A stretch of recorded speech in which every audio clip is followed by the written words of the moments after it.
Oh, oh, oh. Oh, yes.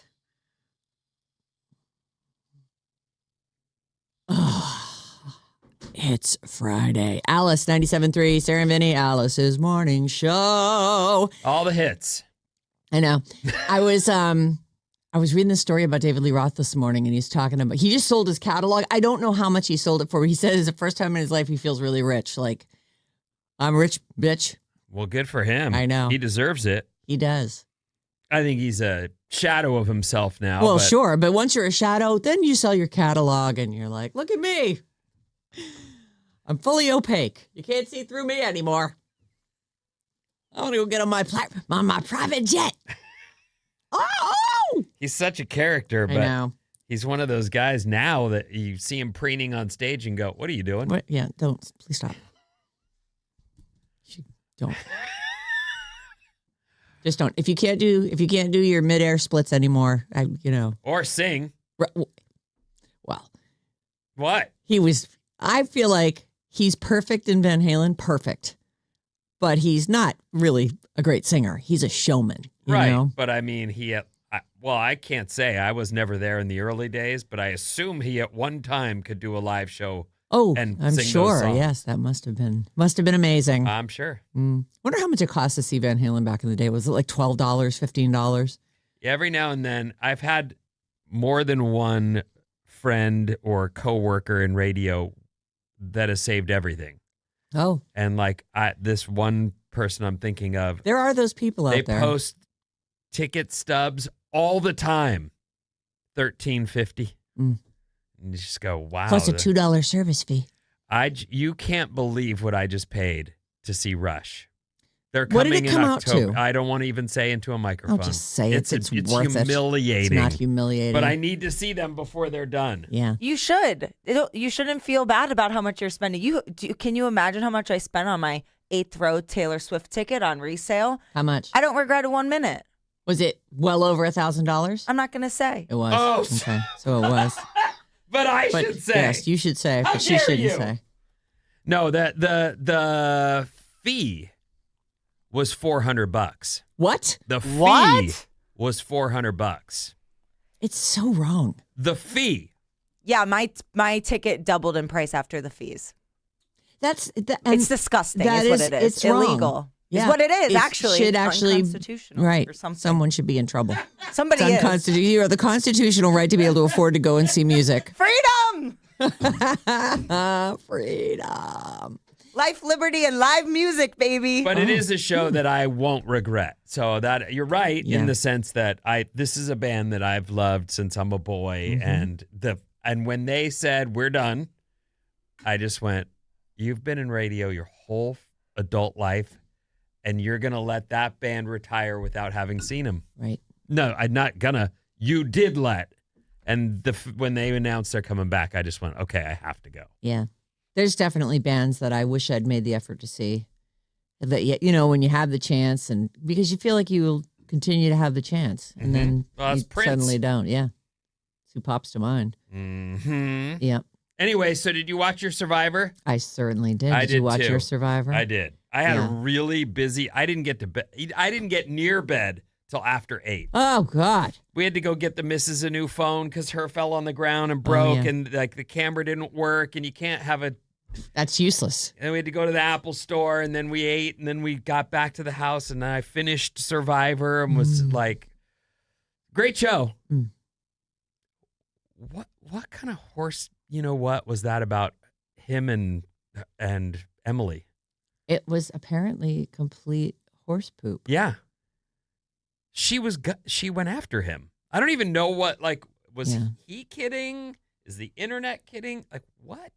I wonder, though, I mean, they're both, listen, we're going to talk about Survivor today. There will be spoilers. If that's not something that you want, or you're waiting till the weekend to watch the show, you're not going to want to be here for the next half hour, because not only are we going to talk about Survivor, but we've got Christian on Jimmy Fallon last night. Oh, okay. So we've got a little bit of that. And just, we'll be talking about it. Like, we are Survivor fans. We just had Ozzy in this week, and we have a lot of questions. So somebody wrote in I think so he was on Tuesday.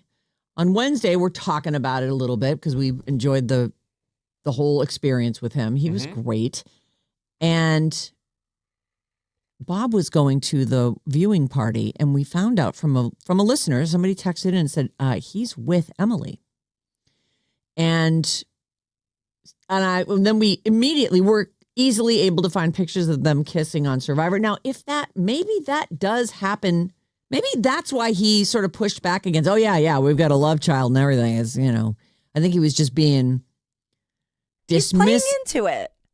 Don't you think? No, I thought he was trying to almost go, yeah, I've heard this one a million times. Yes, we got a love child, whatever. But it's possible he doesn't want to confirm or deny. It's possible those aren't AI and they're from later in the season. No? Okay. I don't see it. I'm hopeful. Why would people pick Emily, though? Of all the people to pick for him to have... Because it's the unlikely thing. Because it's ridiculous. Because we all said, well, that's absurd. Yeah. I mean, she is... I'm not saying he's dumb, and I'm not saying she's not pretty. They're just unlikely, and I absolutely believe she has an engineer, numbers-type brain, and the two of them aren't gonna... What are they going to talk about? Click the same way that... We're only good in bed. An actual couple would. Opposites attract. That is true. That isn't true. Yeah. Actually. Sometimes a really smart girl needs a dumb guy. Really? Yeah. Okay. Yeah. Is he dumb? No. I wouldn't say he's dumb, but I wouldn't say dumb. That those two are he's not. He's not a strategy guy. He's more of like an experiential guy. Here I am. The world is happening all around me. I'm in the middle of it. I'm going to climb a tree. On the show last night, something happened where I went, yeah, they're not. Oh, yeah. Not only are they not totally together, she just went after him. Yeah, really interesting. But maybe that's why he said what he said when he was on the air. Like, let's put the whole, are they or are they not in a relationship? I mean, if you had to put a gun to my head right now, I'd say no. And I'd say she's the reason he's going to, when he goes home, it's going to be on her. Exactly right. That I think he gave away a lot more. He gave away what we thought he gave away. That he was duped by her. I wish I'd gotten in with her. I wish I'd paid more attention to the game she was playing. Last night, they said something about those two connecting on the first day. And I don't remember that. I don't really remember it either. But they don't show us every single thing. But they were saying like she's been like, we've been working together since then. And they are sort of loosely, I feel like the real strong alliance going forward is Cirie, Ozzy, and Rizzo. Like that they seem to have it together. And it's secret. It's secret, more or less. And I think that Emily's sort of the fringe part of that. And when she wasn't the only person either to suggest voting for he who shall not be named. He who shall remain nameless. Which that was the weirdest. He goes, he who should not be named. Ozzy. I'm like, wow, good job, dude. Great. Yeah, why did they suddenly start? I was confused. I don't know. Whatever. So people won't hear their name, It was I a guess. fun episode last night. It was so fun. It's great. I'm really digging this season. Are we talking about it now or are we? You know what? Let's KLC HD1 San Francisco. Sarah and Vinnie, Alice's morning show, dumping a song, and let's just roll through. Bye song. Goodbye song. Oh man. Wait. Yeah.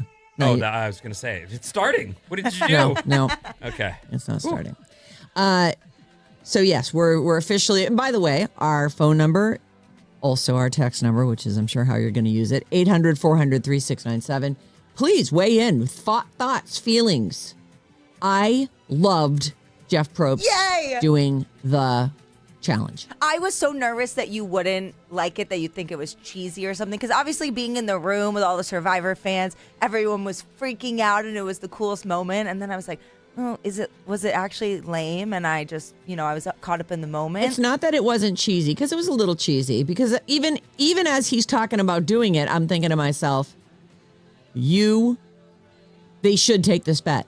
Because that guy does not have the same motivation. Freaking Aubrey went way longer than Jeff Probst did. What did he make it? 7 minutes? 7 minutes and 20 seconds? So if you didn't see it, Jeff Probst, who's the host of the show and is great. To me, he's the glue that has always held that show together. I've tried to watch other countries' survivors, like there's a Survivor Australia, and I'm like, no, you don't have a good enough host.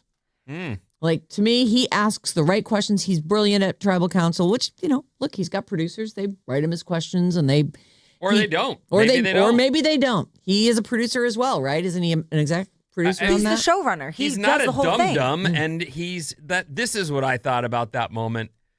He's probably thought about this forever. Right. The idea that, I could do that. They even replayed videos of him going, yeah, come on, man. Pathetic. Yeah, exactly. So there he is, giving people crap who are starving and aren't, keeping up the standard he thinks they should. And they mentioned it. You've showered. You've eaten. And he's like, yeah, I have. So I could see why. And they're all like, look at his forearms. You can't even, because he clearly does work out. Like there's a guy who's in great shape. Yeah, well, his life is spent on 6 television. months out of the year filming a TV show. Yep. And most of that time, he's probably on the island living it up. If you look at Google Maps, you can find not just those islands in Fiji, but like this is, this is where tribal council happens. This is where like it actually has all that stuff. You've looked at that? Oh, hell yeah. Of course. Please. They do it in the same place all the time. And you can even, because you start to recognize, if you watch every season of the show, they start zooming in with the drones over some challenge that's been set up. And you're like, oh, I remember that field from last time. Or, that's where they did that one thing. Did you find it? Mm-hmm. Yeah. And actually, you can just say, type in the camps. There's that little spit of, back it out a little bit. There's some pretty recognizable features. Back it out a little bit. Yeah. Oh, no, that's not the island with the spit. There's like a little mountain that's about, 60 feet from the other beach. And then at low tide, there's an actual sandbar path that goes across. And they show that on the show all the time. And how come you're... I don't know what I'm seeing. Yeah, you're just seeing the edge. I love this it, must though. be one of the beaches, but they show all the different camps. They show where the Ponderosa camp is. And apparently, one of the houses, and this is just something this is rumor, I don't know, Jeff Probst has a pretty lavish estate on that. Why wouldn't you? Why wouldn't you? Because that's where you'll live while you're... And that's what I was getting at is he probably gets to lift and work out and run. Probably has his own little workout room. He even flies a trainer in and they've for when got he's there. chefs there who are doing all the food, so he's probably eating great. Yeah. I'm happy for the guy, and I actually enjoyed that moment because I've enjoyed the show. Yes. And I'll give you an example, and it just occurred to me while we were talking about it. I like when you sing on our show. I don't know that I'd go see you in concert, like buy a ticket like I just did for Rush, but I like that you're part of the show regularly and then you break into... That's great. I like it. I like that he participated for a moment and was part of this moment, but if it were different, I wouldn't have liked it.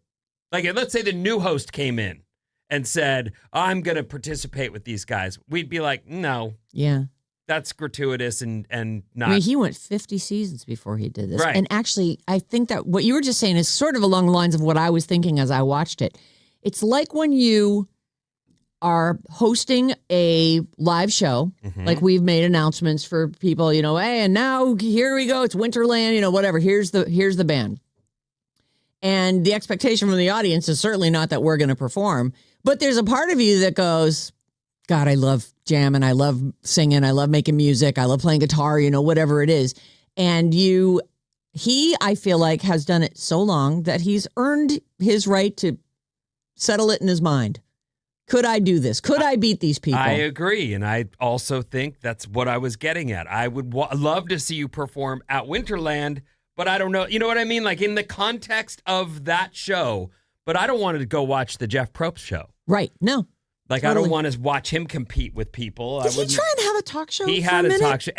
He can do a talk show. I'm saying I don't want to watch him compete all the time. I just was reminded of that. No, I agree. Like, don't all of a sudden start inserting yourself in all these things. But I thought it was really telling how when you don't have the same kind of stakes that the competitors have, it's you are much more attuned to how much pain you're in and how tiring this is, and it just I think that really speaks to the mental state of the people who are competing on that show. Right. No, I liked it, and I didn't want him to win, and he didn't. No. Oh, spoiler. Well, it's all spoilers. Right. Yeah. The producers on that show continue to do a good job. I did see a spoiler. So I did feel like I kind of knew who was going home. I saw a couple spoilers because I saw the whole thing about the Jimmy Fallon. Like, it was a story about Jimmy Fallon that I started reading and went, oh, no. You know what I found surprising about that is he's not CBS. No, I know. Like, good for them letting him sort of cross over. Yep. Because you could see the hand-wringing, I'm sure, behind that was, we can't let our property on their property or vice versa. Right. I was thinking the same thing. I know. Well, it just, that to me speaks to true fandom. Jimmy Fallon wouldn't have been asked by NBC to go and do this. So he clearly said, I like that. I want to be a part of that. And I love how they're leaning into the in the hands of the fans thing. I didn't vote. Did anybody on the show vote? Because there were all kinds of things you could vote on, like how hard it should be for them and what kinds of things should happen. I don't think they voted as to whether or not Jeff Probst should participate in a competition. But I'm really glad that he decided to do it. I thought it was... That was actually decided on the Jimmy Fallon show. Oh, tell me. Yeah, I guess on a show way Probst back. Was on. He says that. Yeah. He says that when he's doing it. He I didn't says even Jimmy notice that. Fallon was the one that asked his audience to vote. Oh, that's right. He says it. Yeah. And one other thing, it's not in the clip. Yes, 92% of people said that he should do it or something. We were talking about Jeff producing. He does all the editing too, evidently, because Fallon mentioned in the Christian thing that, Christian kind of talks smack about Fallon. And I guess Probst called Fallon and said, is that okay? Is it okay if we leave that in? And Jimmy's like, of course, that's fine. How weird was Christian in his delivery of... I was actually thinking in the moment, when he was in his confessionals, I was like, he's definitely, one, going home, and two, he's making a play to get on the Jimmy Fallon show right now by really beefing it up and being really upset about it. I'm like, oh, he wants it so bad. He sees the writing on the wall. Now he's making his play. It was such a... Not that he's like some great communicator or anything, but he was so weird in those moments. From the time that he lost that, just like, you lost a challenge, dude.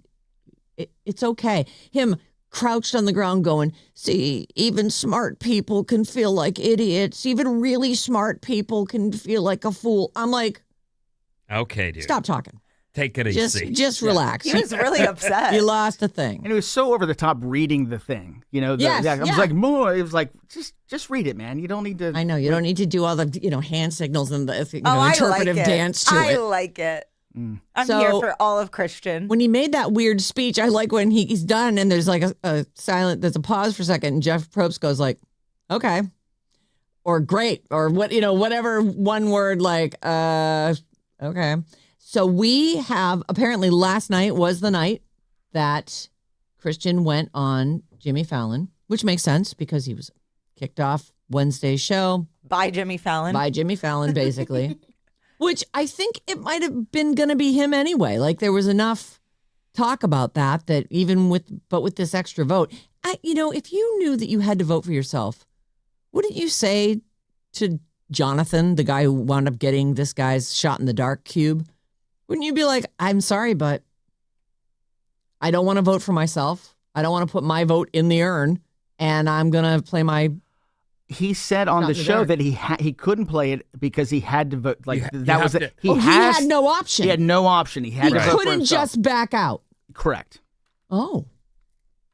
I didn't pick that up. All right, anyway. Let's listen to what... So this is the face-off between Christian... Is it funny? Did you like it? Yeah. Okay. We'll see. Here it is. Jimmy Fallon. Long story short, you voted yourself off of Survivor 50. Yeah. And it might have been my fault. And now that we're both in the same place, all I have to say is, Christian, I am so sorry. I am so sorry about this. It wasn't supposed to be like this. It wasn't supposed to be you. And I felt so bad because I love you. Well, it was a roller coaster being there, I'll be honest. Yeah. But I mean, I am sorry, but technically, you made history last night. No one's ever voted for themselves. Yeah. In 50 seasons of Survivor. There are people, though, who've walked right out of there. Yes. I remember There in are people particular who excused themselves. that muscled up dude who said, I just am not going to ruin my body out here. I'm leaving, and walked off. I was like, I feel that they go out onto, you're all buff, you're all in great shape. You're like, I'm going to rock it on Survivor, and your body can't handle the no food. It takes calories to maintain that. And I feel like the exhaustion probably hits a guy like that more than anybody else. I think you want to go on a little pudgy, got a little bit of reserves to draw from. yeah, I mentioned this earlier, and I forget why we were talking about weightlift. Oh, because of the kidnapping victim who's now a weightlifter or bodybuilder. Yes. What was her name? Catherine Smart? Elizabeth Smart. Elizabeth Smart. Bodybuilding is like this discipline that you work at to do every day, and you find yourself in this rhythm where people go, hey, vacation, or we should go to, and you just, I'm kind of locked in. It's just kind of becomes this obsession where you're just like, I have to do my hour a day. That's what I do. I can't not. And I can see it being both. Like, my body is, I've worked on this so hard. Right. And I'm out here right now, and I'm not gonna keep doing this. Like, I don't see me winning. Oh. And I don't see this going well for my rig here. I've worked hard on. I don't know if he walked off because he was starving entirely. I think there's some of that. Well, I'm sure there's a mental lot of problem factors to walk away from your daily routine. You know how people can get? Yeah, I do. I'm locked into this. Yep.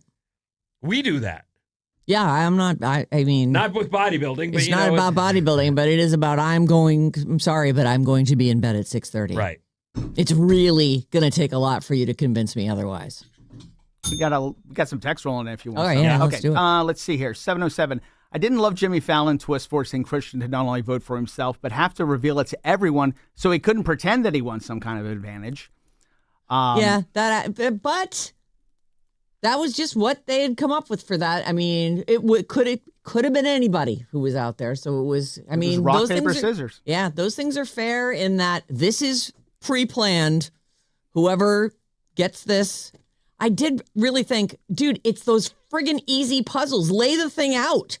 Find the borders. What's upside down? What's right side? Like, what are you doing? You have 5 whole minutes to solve that thing. Yeah, I always wonder why they don't set it up I on the know. ground and then build it. I'm like, lay out the pieces. I love the visuals that they set up with the anchors dropping, Yeah. and then the game pulls off the Flies dock. right off. I mean, they have a cleanup there on their hands, but it made for great TV. Yeah. Really cool visuals as it's Sinking. I loved it. I It was like, so that is Titanic. awesome. It was great. They did that challenge one other time. I can't remember. It was a few seasons back, and I can't remember what happened with it, but I love that.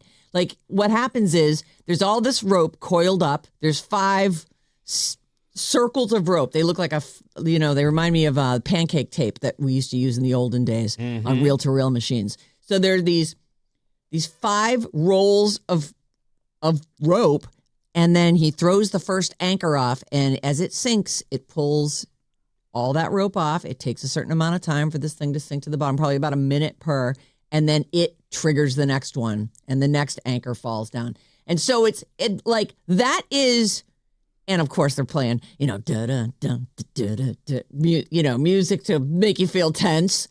God, they do a good job on that show. I really like that. I like a challenge like that where you feel the pressure that they're under. The challenges are so well designed. They really and are. It's amazing. The show is incredible. There's no wonder it's been going for 50 seasons. 5-1. So, will you do it? Survivor? Yeah. No. I'm telling you, you don't even want to see me after 2 hours of no food.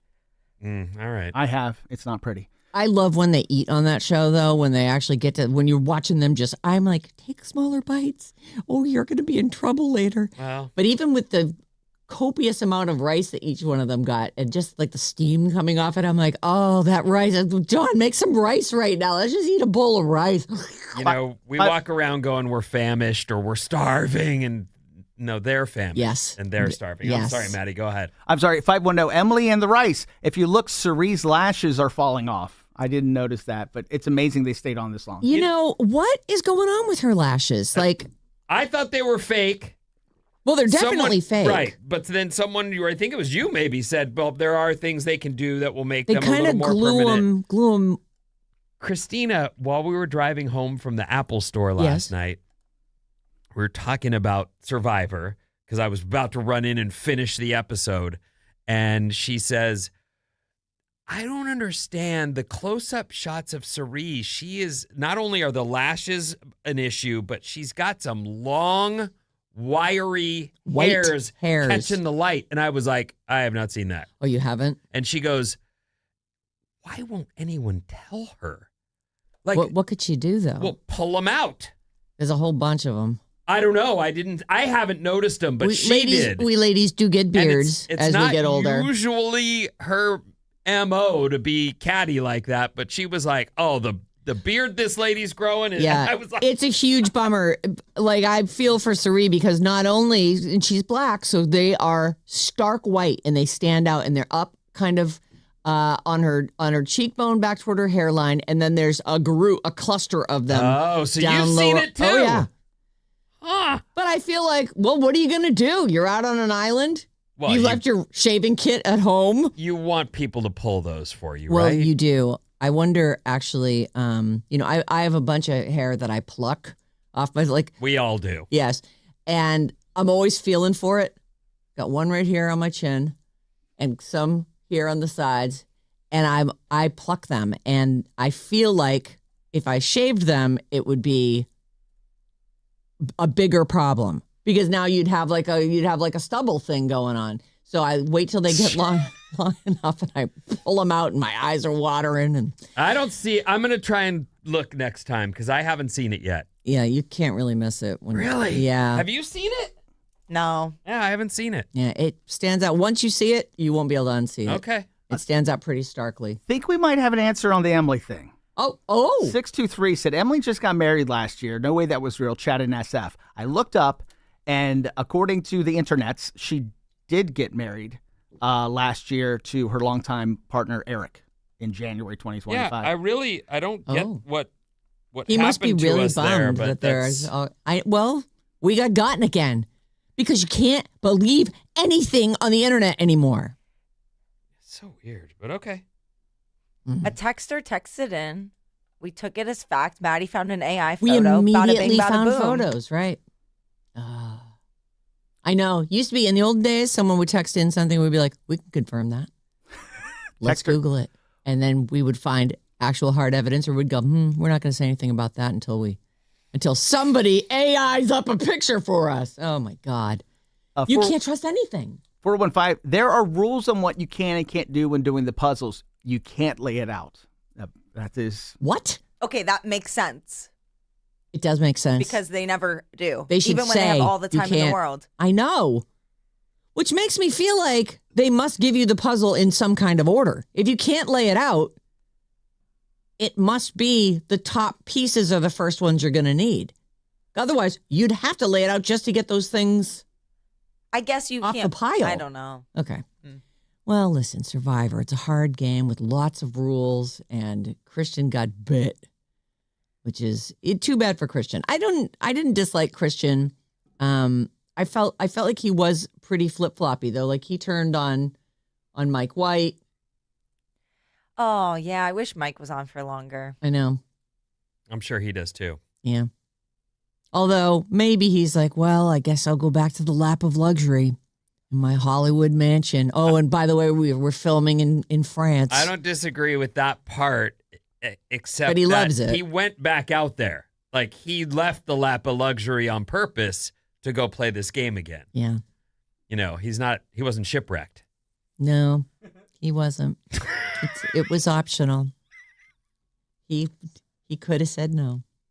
That's I actually really like that about Mike White. You know, like people who They have their million. They don't need the $1 million. They want the experience. Like that feels like a really true way to play the thing.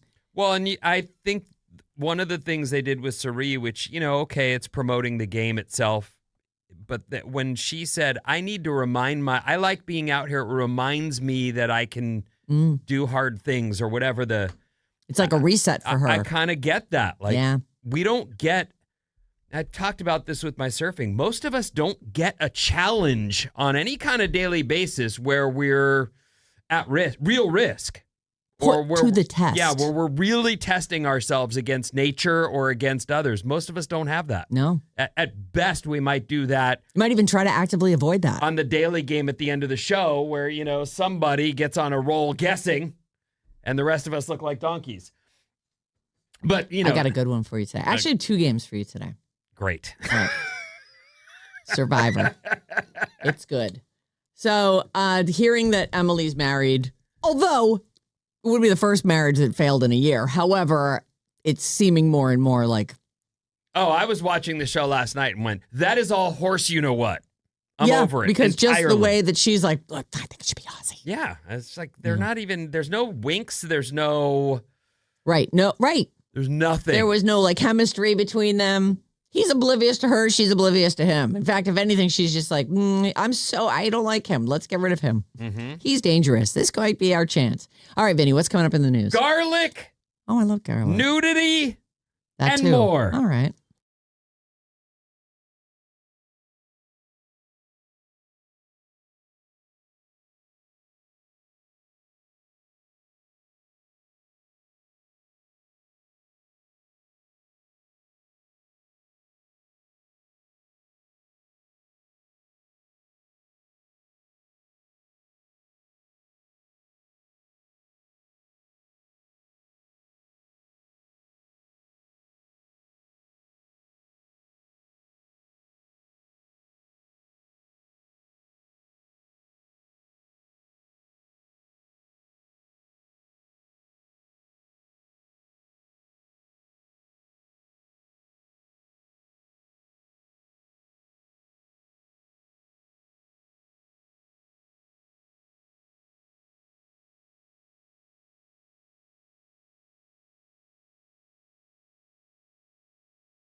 Alice, 97.3. Sarah Vinnie, Alice in the Morning Show. Hello, Friday.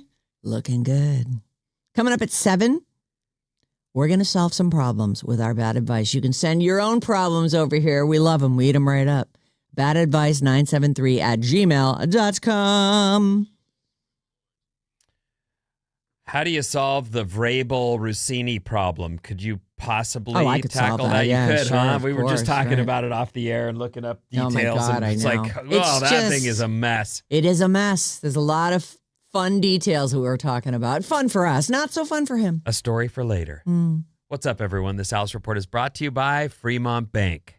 Here's something worth thinking about. Where you bank shapes your community. At Fremont Bank, deposits stay local, funding youth programs, helping nonprofits thrive, and supporting small businesses. Discover community banking at fremontbank.com.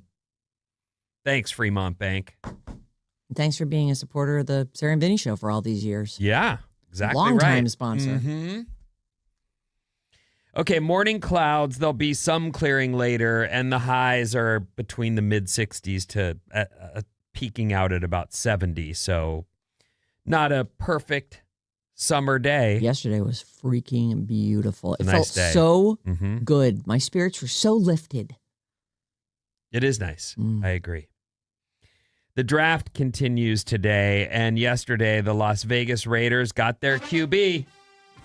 So Fernando Mendoza from Indiana was the number 1 pick as expected. He went to the Raiders, but they also went out and got Kirk Cousins, who is maybe the richest. You know what Kirk Cousins is? No. He's the guy who has the best freaking agent of all times. And the best timing. He's not bad. He's a good quarterback, Kirk Cousins. Oh, okay. All right. He's a good So I'm sorry, are you saying they got him too? Yes, not in the draft. They went and got him in a trade. So they've got a guy it. who will be starting, and this Mendoza kid can sit back and learn the game rather than be thrown to the wolves and have the living hell beat out It of him. does happen to a lot of rookie quarterbacks. I can't think of Here, lead this team of old hats. Derek Carr's brother. Was it David? I don't know.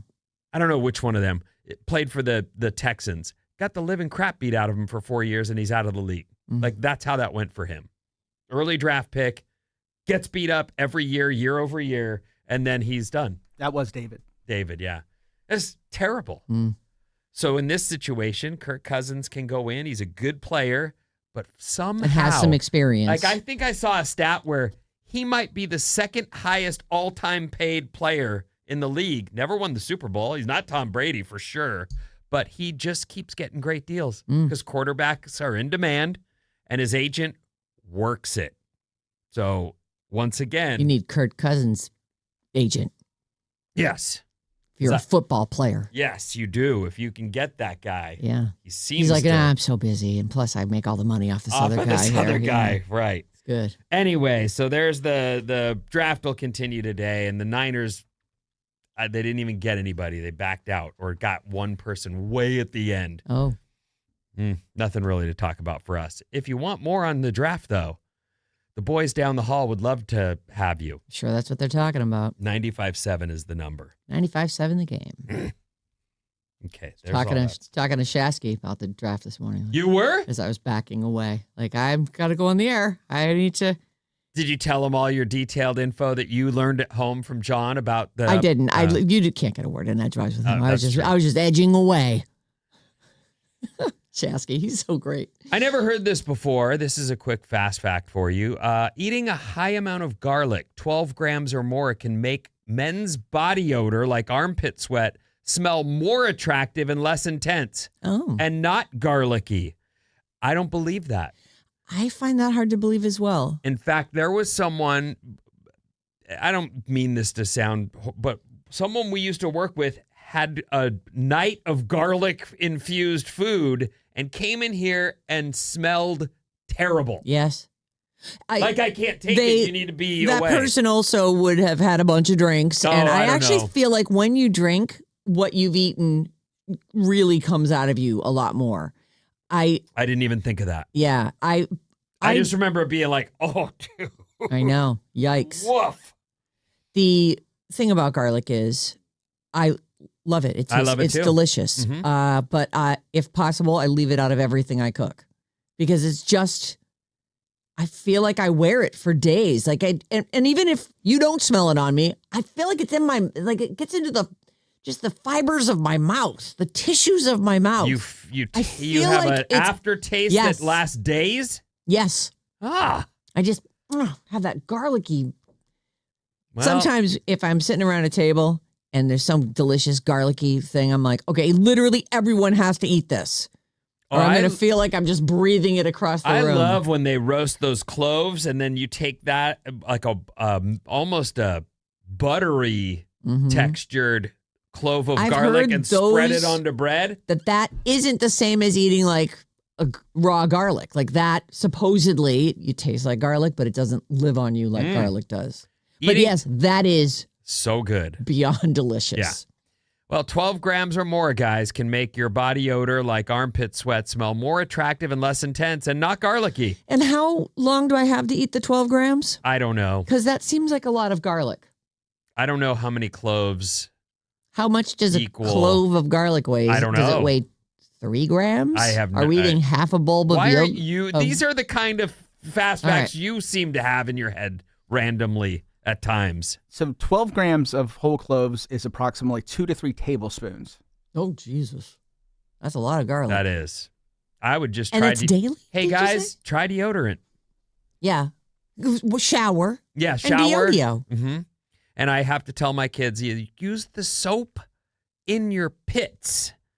Etc. Wash with the soap. Like that's, yes, you have some soap and you rub it on your, a little here, a little there. But get in there. Yeah. There are a few like really important parts of your body that need to be scrub-a-dub-dub. Yes. Daily. Hard. Where you sit, most importantly. Yep. Where the good Lord split you. Mm-hmm. The average American will supposedly eat 35,000 cookies in their lifetime. 45,000? 35,000 cookies in your lifetime. Oh, that seems low. Does? Yeah. No, it doesn't. Actually, in a way, it seems really high. Like, say you lived 35 years, that's 1,000. So 500 cookies a year is what they're saying. If you lived to 70. When you were raising your boys, were there moments where you hear all the input from people about, these kids eat too much sugar or too much processed foods, or you hear, they're watching too much screen time. Did you ever think back to your own life, though, and go, you know what? I ate Oreos every day. Like that is a processed, that does not happen in nature. That is a processed cookie. I ate them all the time. I love it. Look at me. I'm just fine. Yeah, well. Yes, I did think back on that. Like you kind of go like, you know what? I got to calm down. Calm the hell down.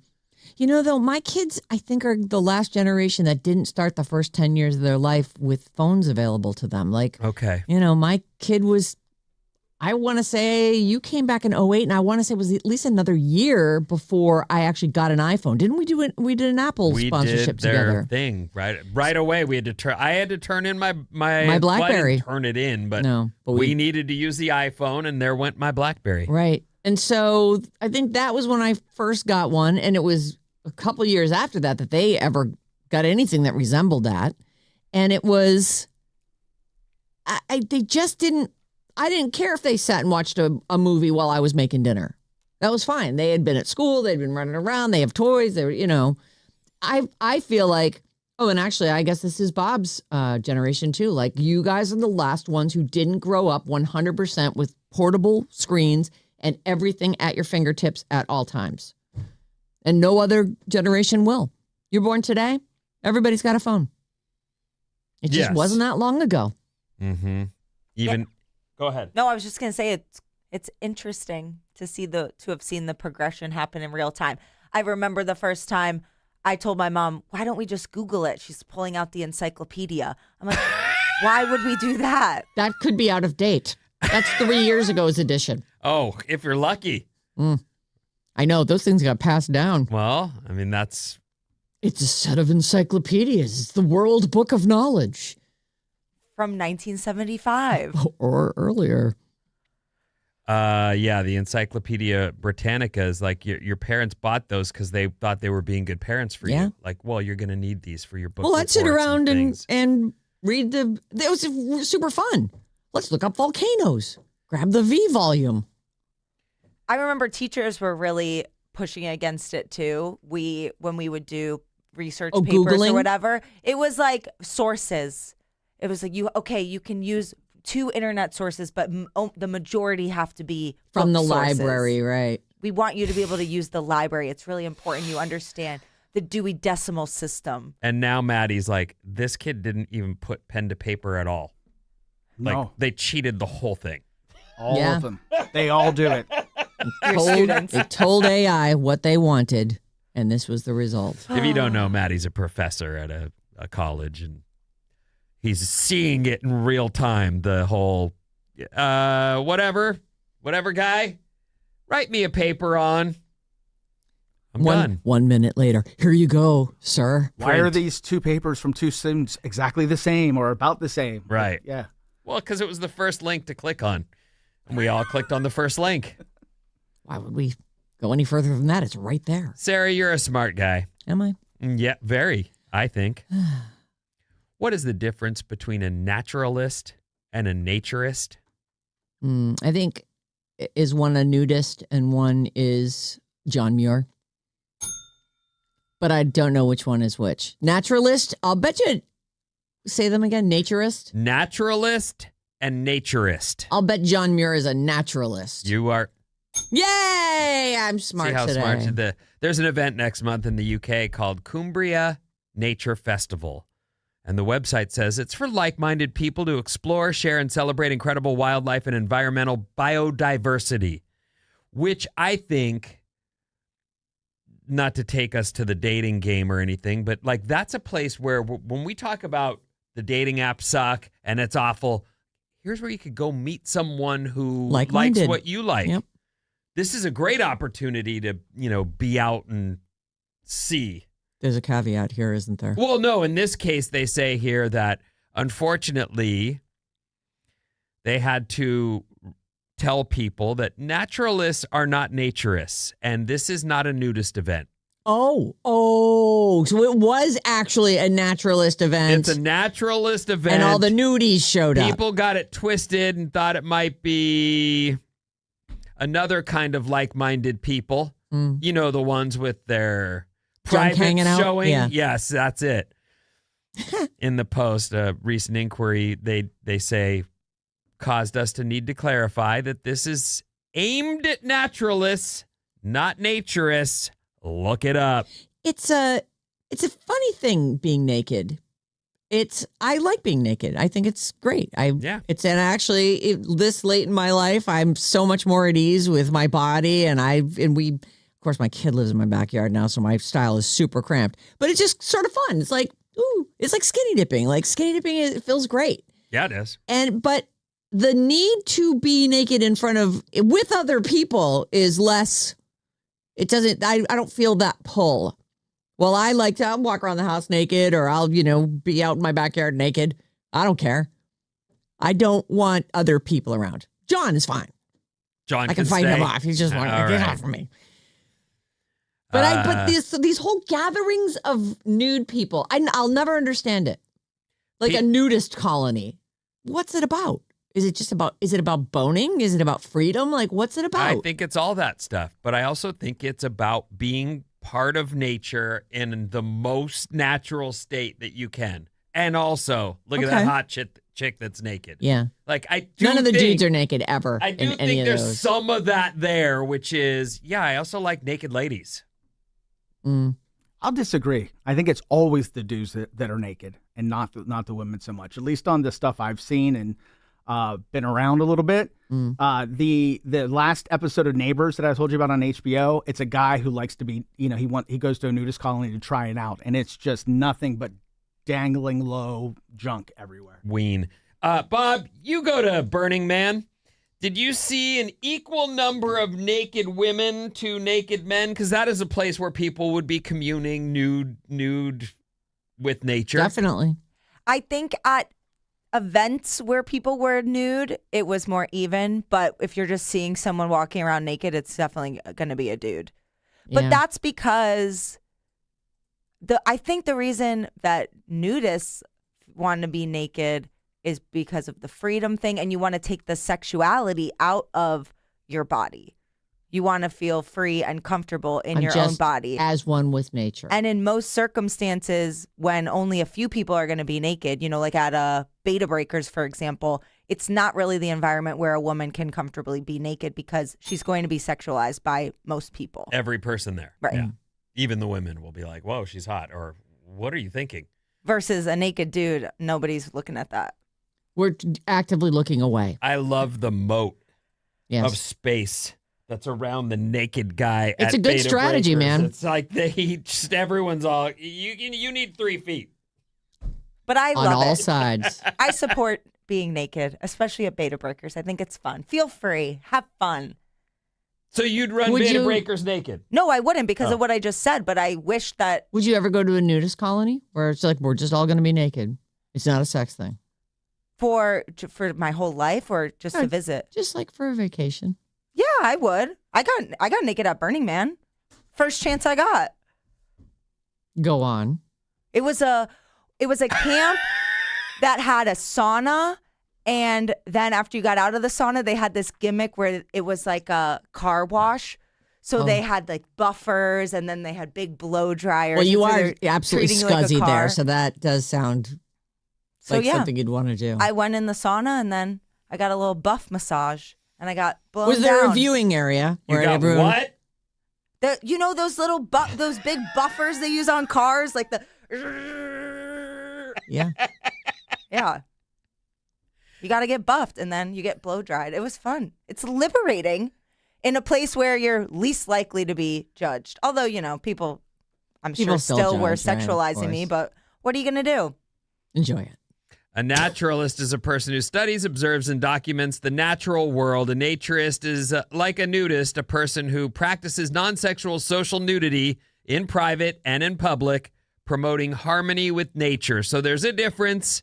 And this big event, Cumbria Nature Festival, they had to get word out. You got to wear pants. Yeah. Please Or- don't. This is not what you seem to think Right. it is. We should have put naturalist right there in the title. No nudes. Pants needed. Yeah. Well, in the future, when they produce their flyers, I'm sure it'll say, this is not a nudist event. 800-400-3697. That's the number you can text us at, and Maddie's on the show. 925, how come the majority of naturists are old and wrinkly? They are. Because that's when you're the most comfortable in your own skin, I think. That's what I think. Mm-hmm. Also, because dudes never get sick of like finding a way to get a chick out of her clothes. I was thinking it's because they're OG hippies, and now they're just happen to be old. Could be that too. Oh, yeah. I think that's probably part of it as well. I'm sure I don't know how long nudist colonies have been around, probably a long time, but it does seem like, the summer of love was all about like, let's all just be naked and love each I other. want to say Oh, I wish it I was could have been that documentary on the pot business. What was that called? Something Murder Mountain or Oh, something like yeah, that on Netflix. up at Humboldt, yeah. And they went, some of the video goes way back to the 60s and 70s where these guys are out there building these structures, and they're almost communes. And these dudes are building the structure naked. Like they have a tool belt on and nothing else.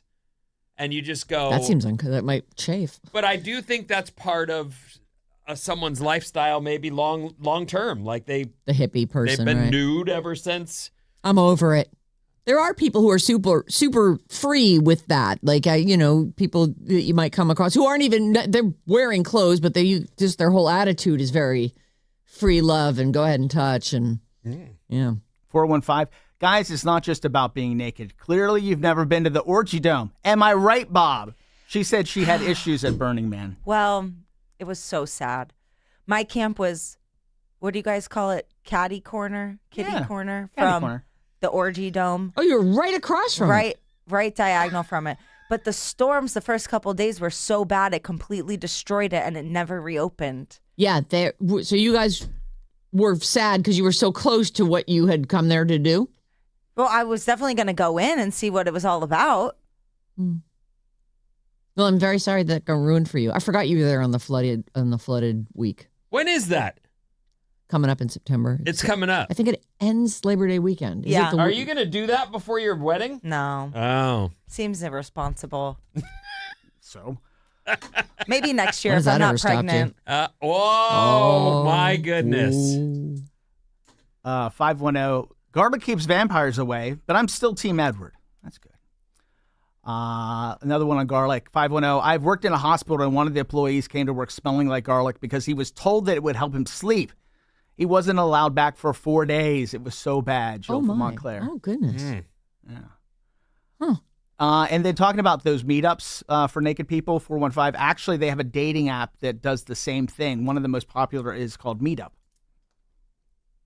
And it's for nudists, Nudists? or Meetup is not specifically for nudists. It's for meeting up for whatever your little Whatever niche event. is. So yeah. if you like, I'm a nudist and I'd like to meet up, you go on. Yeah, you can plan a meetup. I see. Got it. that's the way I think. Yeah. Like I Find can see if like-minded you're a people. runner, get in a running group. If you like cycling, go cycle. That's the way to be with people who are into what you're into. Right. And that's the way to meet someone. And if you're a nudist, go to a naturist gathering. Yeah, I know. Find your people. It's important. What's coming up in the trash, Sarah? Bad advice right after this.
back, streets back, all right. Alice, 97.3, Sarah Vinnie, Alice's morning show. Oh, I don't know if you noticed, but it's Friday. So exciting. We're about to dive into bad advice. You can email us anytime, any problem you have, whatever it's about, no matter how big, no matter how small. You can stay anonymous. We do our best with that. badadvice973@gmail.com. Thank you for all the letters that we got. I had a good time reading through your letters this morning and over the last couple days, actually.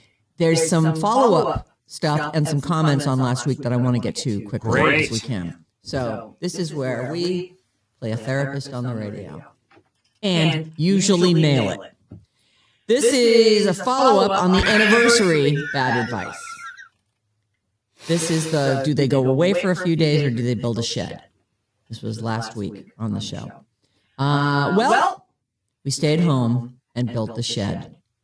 It was raining the night before, so we built the shed in the mud, and it took all day. I was so annoyed. But Maddie was right. My husband just wanted to be home. Apparently, he travels a ton for... in fact, he might even work for one of the big hotel chains because I think they had like days available to them. And she's like, great, let's go. And he's like, oh, great.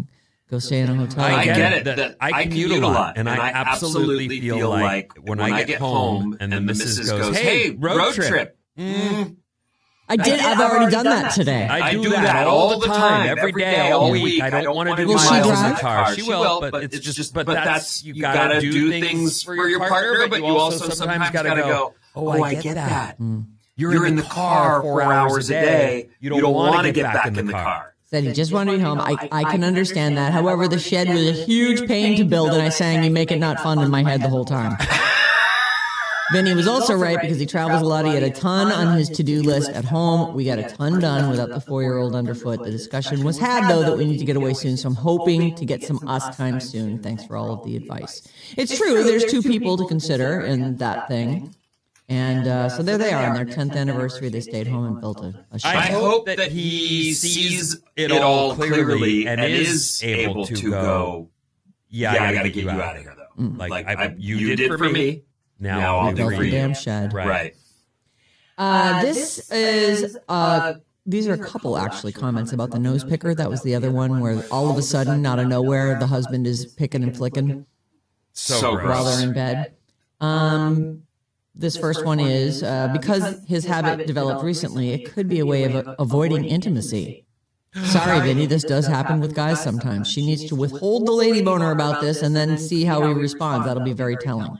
Oh my goodness. Just a theory from this guy. Like a guy's being gross, so his wife won't want him? I mean, I guess in the realm of possibilities, it is one of them.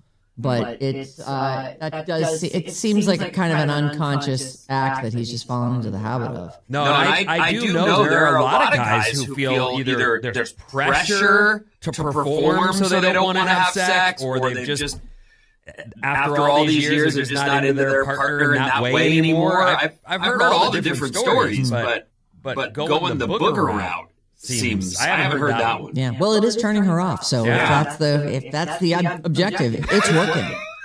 Here's another one. Hi, I don't have advice, but I do have a quick story about being a grossed out wife/girlfriend.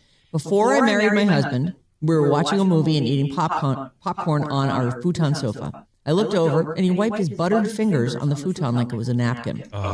I didn't say anything, but it bothered me. People sit there. Without a word, I removed the futon cover the next day while he was at work and took it in for cleaning. When he came home, he said, "What happened to the cover?" I said, "It's being cleaned because you wiped your buttered fingers on it." I also told him how much it cost to clean. I'd like to think he never did it again, but to this day, he remembers the futon cover going to the cleaners. So she's never seen him do it again, and she's hopeful that it worked. Her name is Susan. She says it's okay to say my name. I doubt he'll ever hear this, but if he does, he'll know it's about him. Pretty unapologetic. That's pretty direct. Like, that's freaking gross. I'm getting that cleaned. Without saying never do that again, I'm telling you how much it cost and that I had to go take this thing to get cleaned. I feel the same way, but the only lines that get crossed are the kids. Those are the lines where I'm like, don't climb on my bed with your disgusting feet. You've been out all day and you haven't changed. You probably did a bad job showering last night. Don't be on my bed. except then they are, and then they laugh, and then they roll around in it, and then they, in your face, Dad, and then I go, oh. Kids. I'm actually surprised you just haven't given up on the whole germaphobe thing with the kids. Like, honestly, who keeps anything like you got kids? Everything's a disaster. Every doorknob you touch has gunk on it. This like, week, it's just I awful. went and got on my bed, because like I do, and I looked at a stain that was there, and I went, that's from one of those kids. I didn't do that. What kind of stain? It was just from day clothes. Just dirt on my bed. You sure that you're not having a nighttime problem? 100%. Oh. I mean, you're asleep. How do you know? 100,000%. All right, here are today's bad advices. Here's the nighttime problem. I don't know what you got going on over there. No, you do. I wasn't talking about it's 1 o'clock. No, that's none of the stuff. I was talking about, I mean, listen, as we get older, our bodies change. I'm not needing diapers yet. Thank you. Hi, morning show team. I have a situation with my new boss and could use your multi-general best bad advice. Let's call me Sally and my boss Ron. All right. I work in tech. I'm the only woman on my team.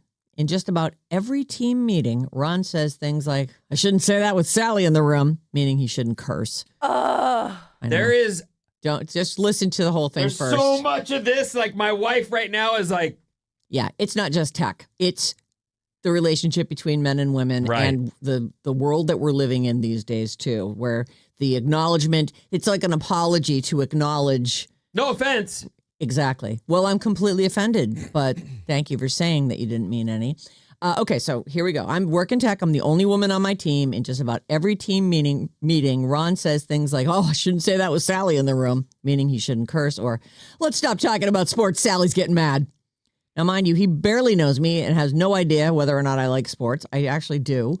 Also, I'm no shrinking violet. I'm just as likely as any boy to drop an F-bomb here and there, although I've not done so in front of him. He is the boss. In addition, he sends me menial tasks to do, like, can you insert this image into this PowerPoint? Reminder, we're in tech. Ron is 60-ish. I'm in my 50s. I really want to solve this because I love my job. My first thought was to speak to him directly to let him know he doesn't need to tiptoe around me, but I am hesitant. If he takes it badly, I may be gone in the next reorg. I can't really talk to another manager at work about it because if they consider it harassment, the law requires them to report it to HR on my behalf. I'm really not looking to go that route, but I've started documenting these things just in case. Please help. I love you guys. Okay. You ugged. What do you think she should do? I went through this exact scenario. Luckily, I was in a rotational program, so I was only in the position for about 6 months. But the director I was working with, and it was a very small team, so I interfaced with him a lot. I was like maybe 23 years old. And it was constant. It was every single meeting. He would make a comment, curse, say something a little edgy, and turn and apologize to me. It was horrible. I hated it. It made me feel othered constantly. And I didn't think of it as harassment, but I wasn't sure. And I happened to have, while I was in the position, a HR seminar that we all had to go to. And afterwards, I went up to the HR people and I asked them, I was like, I don't know how to deal with this. It makes me really uncomfortable. And they were useless, as HR people usually are. Sorry, HR people. Wow. So I actually would love to hear your guys' advice because I didn't know what to do, especially being 23. Yeah. I think if it was not someone who was so much higher up than me, I would have called them out. And I was working in I know, there's that power dynamic. It is a huge factor in things like this. Yes. And there was somebody else in the job when I was in that role who also did it, but they weren't, a big boss. And I just called them out on it. I was like, hey, what makes me different? And I did it in a playful manner. And that's usually how I approach things like this is with a little bit of comedy to keep it light. And that usually works really well. But yeah, just with the huge power dynamic, I didn't feel comfortable doing that with this guy. I know if you get mad and lash out, now you're that person as far as they're concerned. What does your wife say about stuff like this? She deals with a lot of different things. First of all, we used to be number one in HR departments. Goodbye to that. Thanks, Bob. No, I'm sure the HR department where you work in is amazing. You're so good. Thanks for all the slideshows we get to watch and the tests we get to take. Oh, the best. So great. No, she deals with this a lot. There are definitely people who she deals with over the years, too. This is not just where she is now or where she was last. I've listened to these stories quite a bit. Often there are people who have 2 years till retirement, and they start even they're not even apologizing about the kind of craziness they're up to, and they're not trying to climb the ladder. I'm just biding my time. So it's almost that dinosaur thing where you're stuck dealing with this other. That's exactly what it was. I was in the car industry. It was old school, Was he a club. much older dude? Not to like put an age on but these people, she says she's in her 50s and this guy's around 60 years old. Yeah, so there's a guy who is at the end of his career, is not interested in but has been. Here's the thing. These are microaggressions. There's no question. These are little things that he might not even really be consciously doing it. He realizes there's a woman in the room and the hashtag Me Too movement happened. I think that he's aware of you. Is that a problem? He feels, I think he feels like this is his way of apologizing to you. I shouldn't say that with Sally in the room, meaning, he shouldn't curse or whatever. But I feel like you do need to say something to him. I would start there. And I liked your sort of approach. You should say something like, you don't have to worry about my feelings.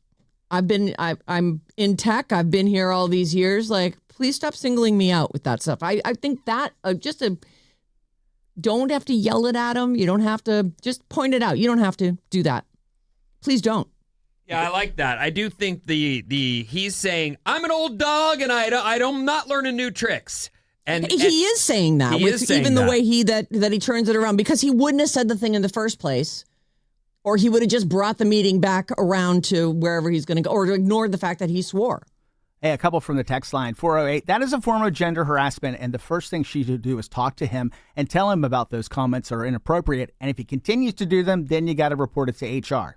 But I feel like if you go at him that way, God damn, we have a dance to do. Yeah, that's exactly what it is. It's how are you going to bring it up to him in a way that he'll be receptive to it? Right. And that's really, you have to read the person. Is it something that if you bring it up one-on-one, he'll feel really defensive and it will feel like a more too serious conversation? Or if you bring it up, kind of in a joking manner, I can't even think of how to phrase it, like like, oh, haha, what's so different about me? But don't apologize. Why do you have to apologize to me? Like, yeah, or like, don't effing worry about me. Yeah, exactly. There you go. Exactly. There's a good suggestion from 707. Sally should pretend to pick up a call from her female colleague and say some vile sailor romance novel stuff, and then cut herself off and say, sorry, Jessica, I can't talk about this right now. There are men in the room. As funny as that is, that those are like those moments where somehow it backfires on you. You know what I mean? Passive aggressive handling of things is not my preference. I much prefer being direct, but with comedy. But these kinds of things, when you hear women talk about how it is for them in the workplace, it's this and so much more. It's all Christina's quiet. I've absolutely had her say, these guys are so bleeping loud, and I find myself, just to get into the conversation, I've got to jump into a breath.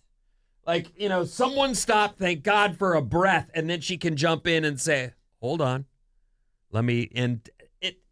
just that is like a thing where I realize, I wouldn't have to deal with that. No.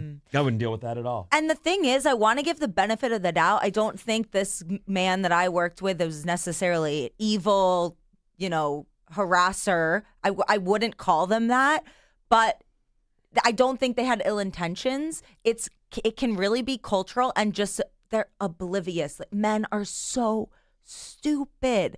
And you might be right. It might even be he is aware, like we're supposed to be aware of how we treat women, and he's just going about it in the wrong way.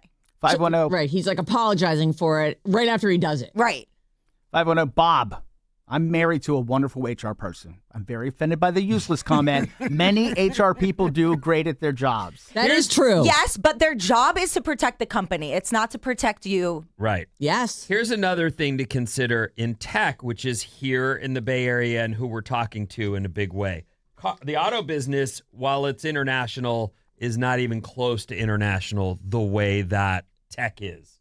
And there are cultural differences where a man of another culture has a completely different idea of how women are, how they fit into the workplace, and they might even be downright... And she's dealing with that. Yes. Right. Like downright aggressive about the fact that... I don't want a woman in this meeting. You shouldn't be here. Mm-hmm. So there's a lot that women in tech deal with that is just... All I can say is you may just need to go to HR and use them without having to navigate this in a way. Like maybe you're not someone who can make a good joke. Maybe it won't be taken well. And why should you have to be a person that can make a good joke? Like, I feel like there's a couple things you could do, the dance and all the things that go into that. But I think in the end, keeping track of what he says, and be able to say to HR, I went to him directly and said, please don't worry about me. You don't have to apologize. I swear to, and I do watch sports. Not that really matters or is a condition of me working here or not, or being able to participate in conversations. I don't know. Have a nice combo one-on-one, continue to keep notes, then go to HR. In tech in particular, there are lots of one-on-one meetings. Like the meetings that people take in that business run all day. Yep.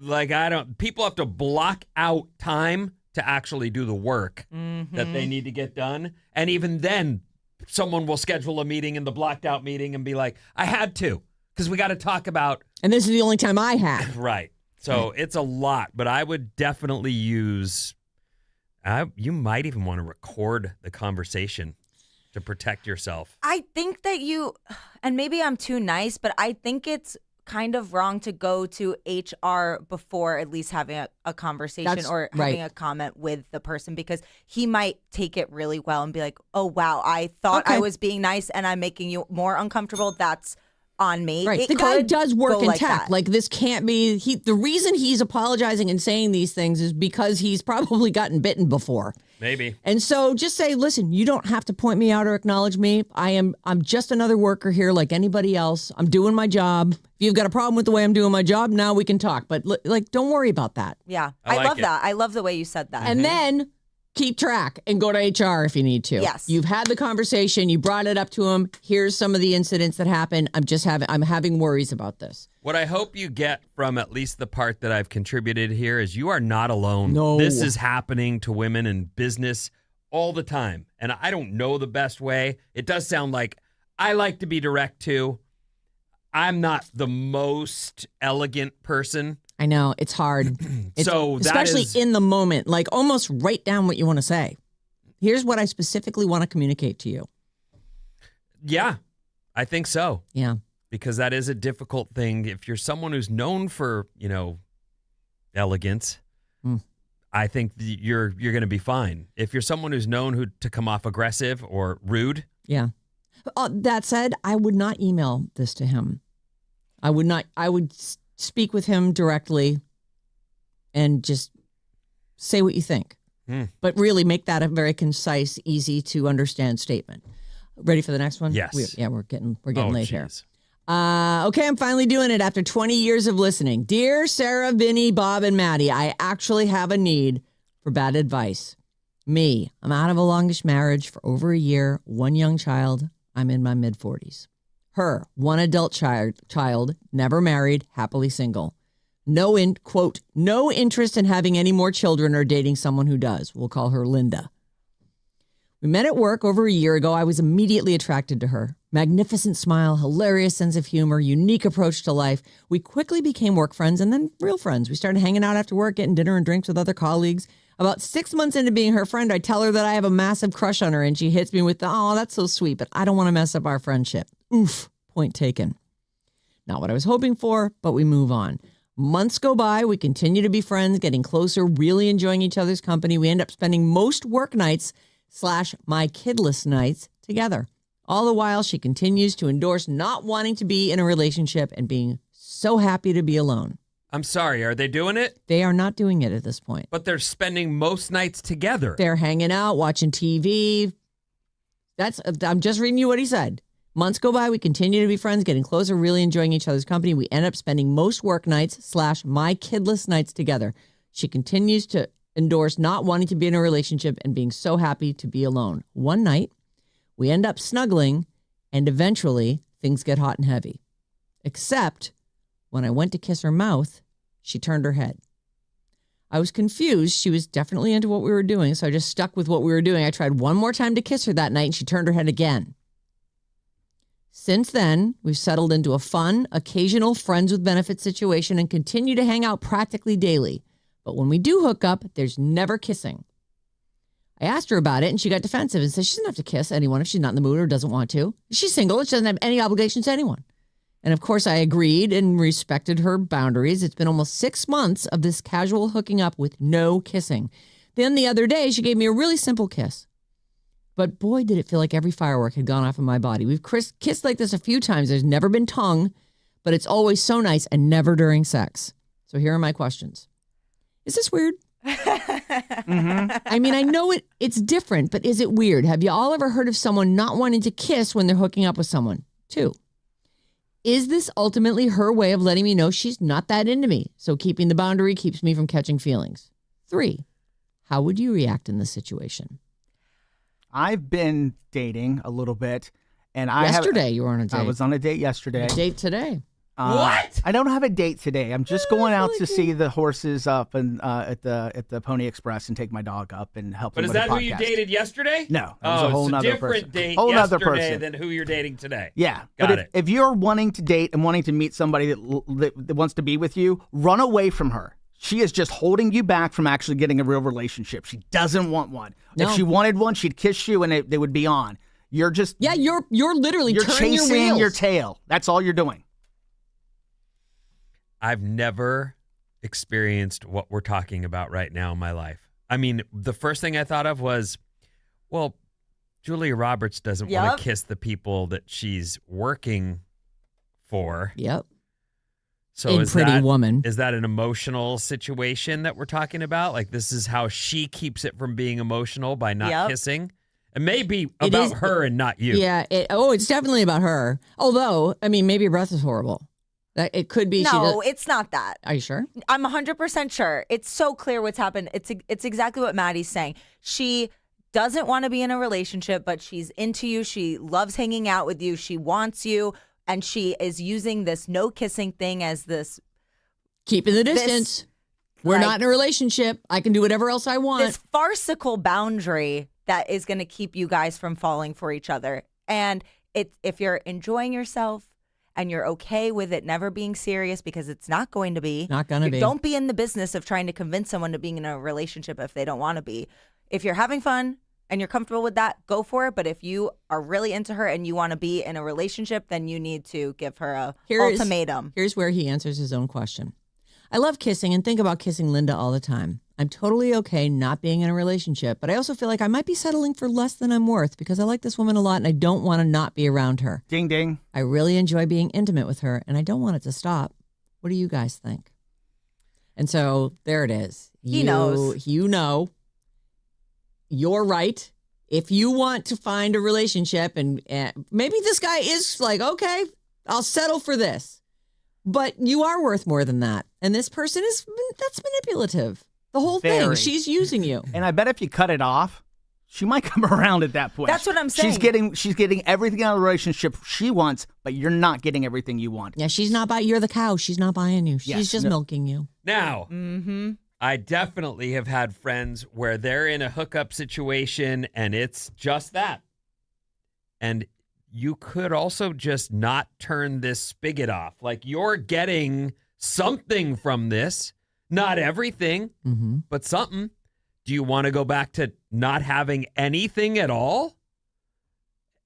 I would probably try to keep hanging and enjoying the company of a good friend and the times together unless, something else comes up. you're free, and she's made that clear. Mm-hmm. And you can go do whatever you want. And you should. And you should. You should. If you can should handle look that. for I know something people else. who would say, but I'm starting to love her. Well, Yeah, don't okay, love her. then that's, different than you're having great nights sometimes, like really fun times. Why would you stop that? And it's not on you.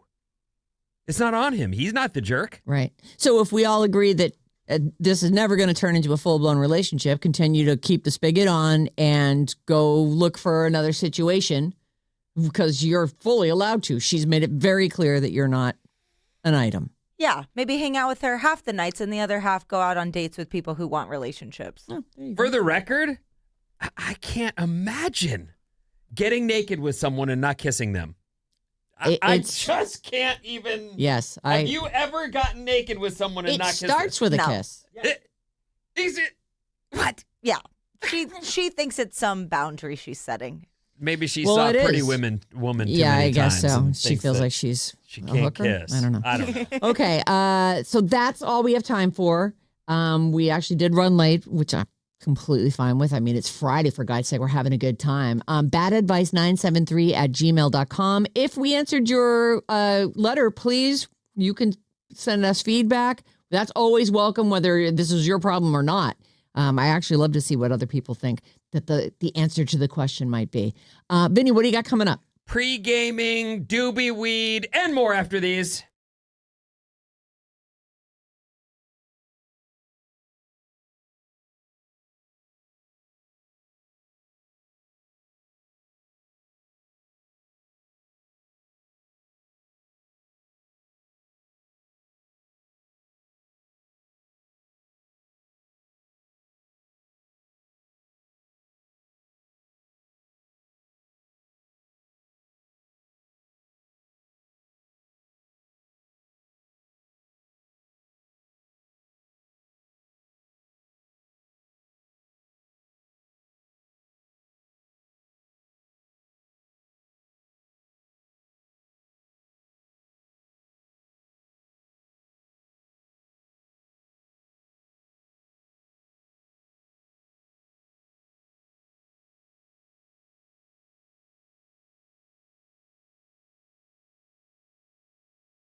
What a throwback. Friday. Party Rock. He's in the house tonight.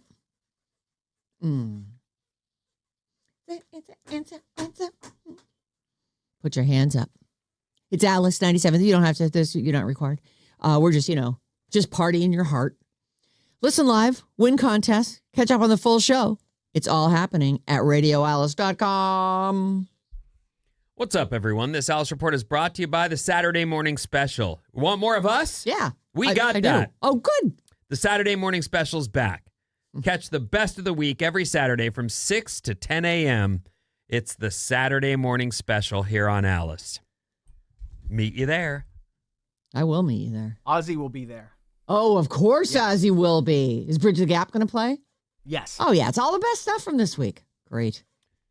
Morning clouds, partial clearing later, 65 to 70 is the high temp today. The NFL draft continues today, and the Raiders got their QB. They drafted first, and they got for Fernando Mendoza. So, Raider fans, I know there's still some of you out there in the Bay Area. Sure.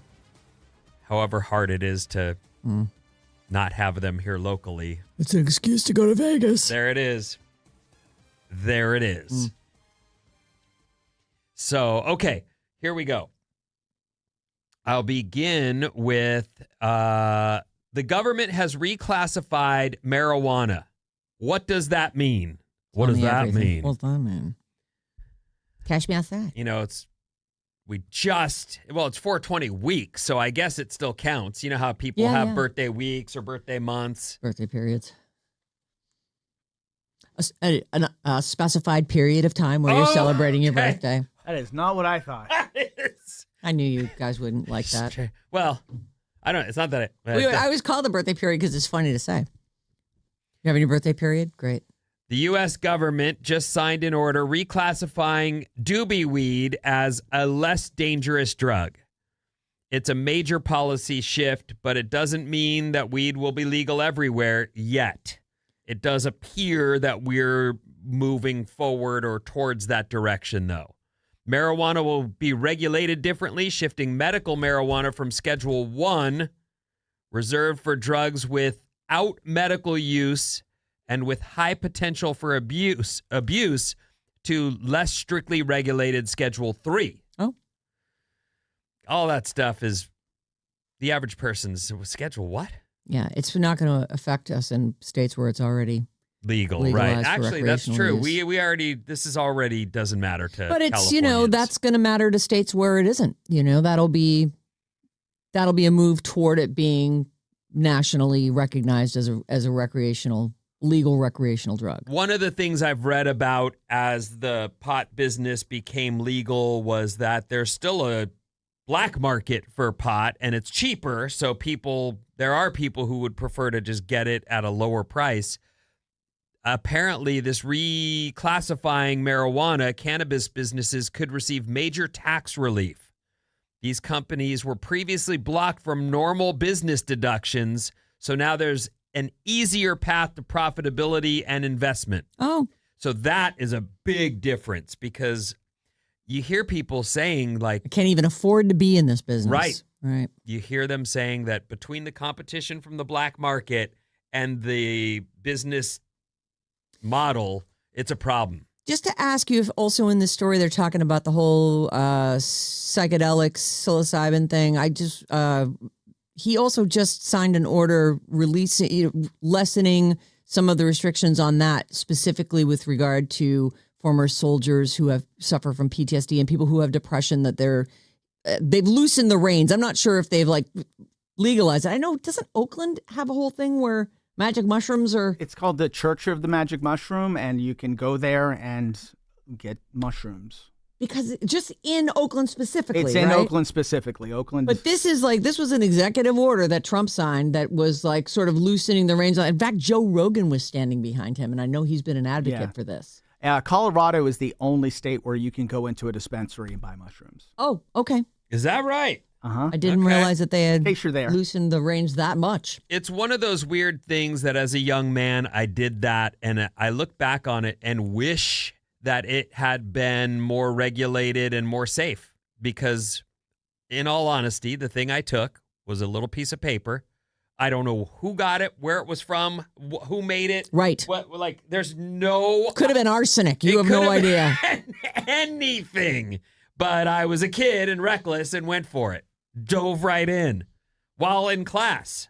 I was at lunch. You took it on paper. Why don't you just eat them? Eat some mushrooms. No, I took LSD. This was LSD. But we're not talking about that. Well, psychedelics, but psychedelics, and the fact that they now have a therapeutic use, whether it's microdosing LSD or microdosing psilocybin in the mushroom form, I feel like it would be a lot safer to experiment with that stuff, knowing that it's coming through a reputable business and not being, I don't know, have any idea where that guy got that first tab I took. Right. No idea. And I did it anyway. I just think that if it's a thing that can help people who are why? Agreed. Why wouldn't we at least be doing the research into that? Let's see if it helps someone. Then great. Let's find a way to make that useful. Even if it just changes the way it's regulated, so people don't just automatically go to jail for the rest of their lives. Right. Well, the government has reclassified marijuana. There's a couple of the positives, one of them being that these businesses, it looks like, will have tax relief benefit. Good. And it might help them stay in business. Good eat. Yikes. Just like any other business, especially since it's legal. Support a small business. You'd like to not go under in the first Right. year and have your whole life savings, Poof. behind you. Right. Yikes. Okay. On to another form of partying.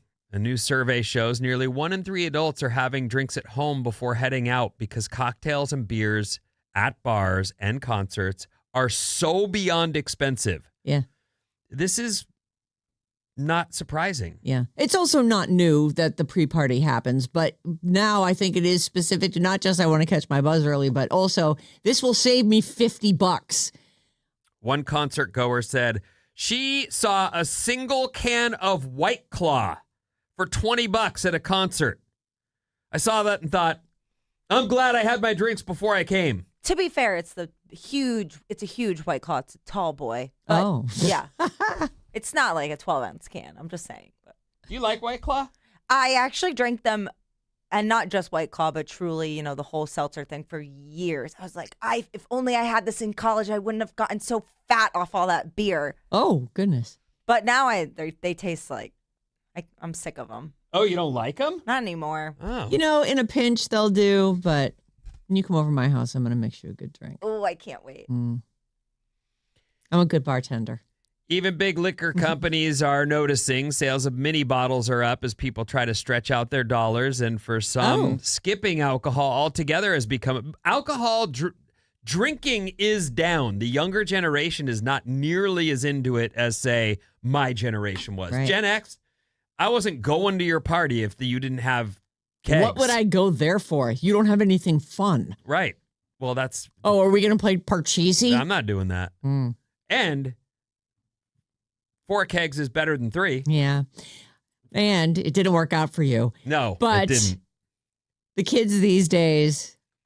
I'm glad to hear that they can party without that. It's actually embarrassing to think that you were 16 years old and only had one thing on your mind. And would not go to your party. What?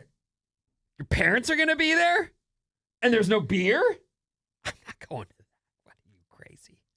I realized, though, that on the trajectory I was on, I was friends with everyone. And as I became more of a loser and more focused on getting ripped, my friend group shrank considerably. You needed the people who were going to totally support you in Green your light quest for all a my keg. craziness, Right. and I did the same for them. We were all, well, yeah, beer bong. Why wouldn't we? I wonder if kids in your high school had a nickname for your group of kids. I'm sure they did. What do you think? Losers. Oh, losers? No, pukes. Oh, pukes. Probably. Yeah. Something like that. Well, you found each other. That's what's important, Vin. And most of you are sober guys now. Yeah, that's the funny part is we've had to. Yeah. Now you have to learn about board games and all the other fun things people do at parties when there's no drinking. It's like you're coming late to our party. How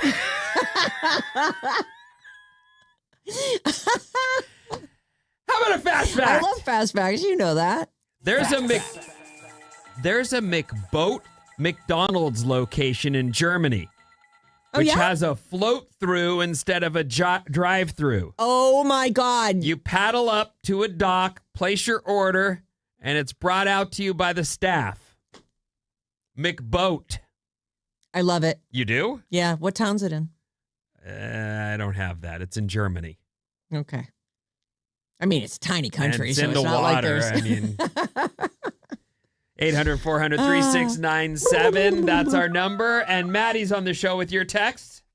All right. It looks like it's in Hamburg, by the way. Hamburg. Hamburg.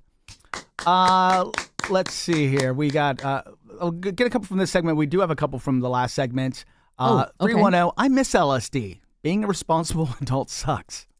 You should look into microdosing. People say it just shifts their whole perception If of I everything had in the it world. right here in front of me, I wouldn't go near it. But I do think that it should be safe if you want to do that.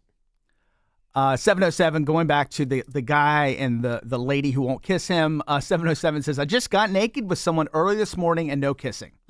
It was my husband, and we both had morning breath. But Yeah, morning breath is different. And even then, if we've both got it, I'm going in. I need a kiss. You got to kiss me. Yeah. 707. Good morning, Maddie and crew. Listening to bad advice. Kissing is intimate and the definition of a relationship for this person who does not want a relationship. I've been that person. It's not going to change, but here's another thought. Have a conversation. Looking forward to seeing you and Fred today. It's Linda in Santa Rosa. Oh. Your other date. It's not a date. How was your date thought yesterday? You said that you had a date. Yeah, he has a date yesterday today. and Has a date today. Yeah, he's dating. I think it went well. I mean, it was like 2.5 hour lunch, so we talked a lot. Oh. And do you like her? Yeah, I do, yeah. Did you meet her on an app? Yeah, Bumble. Does she make mouth noises? No, and did she's she wear a hat? No, and she's never heard of the show. Doesn't listen. So that Good was for kind of you. well, because if you go on a date and they know so much about. It's kind of weird. It's like, Did it come up? Did you tell her what you? well, she's we talked about what we do and all that and everything. So but today I'm going up to the ranch to help them set up a podcast program for the kids. And date. I'm not. It's not a date. She is lovely. I am shipping you. You keep telling me.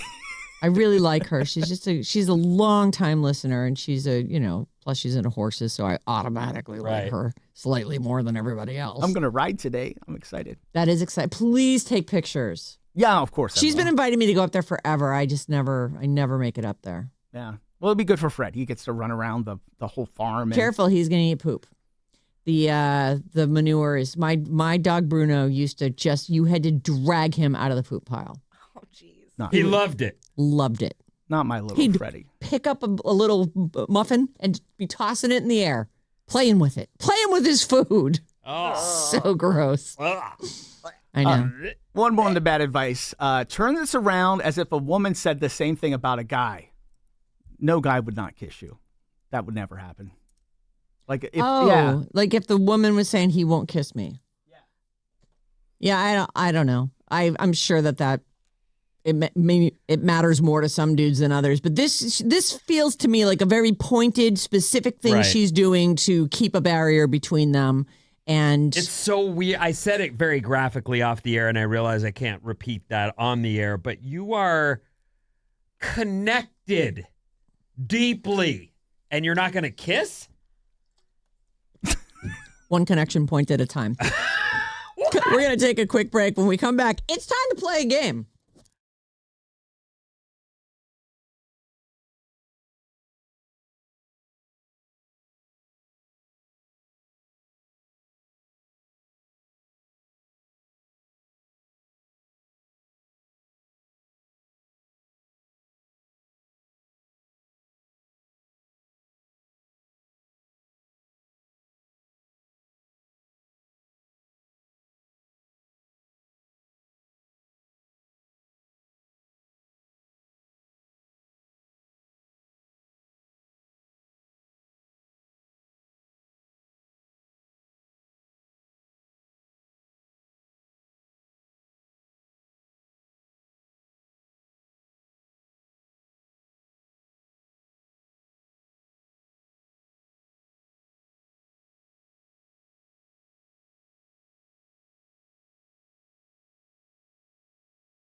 97.3. Alice, 97.3. Sarah Vinnie, Alice Morning Show. It's Friday, and it will be all day. Mm-hmm.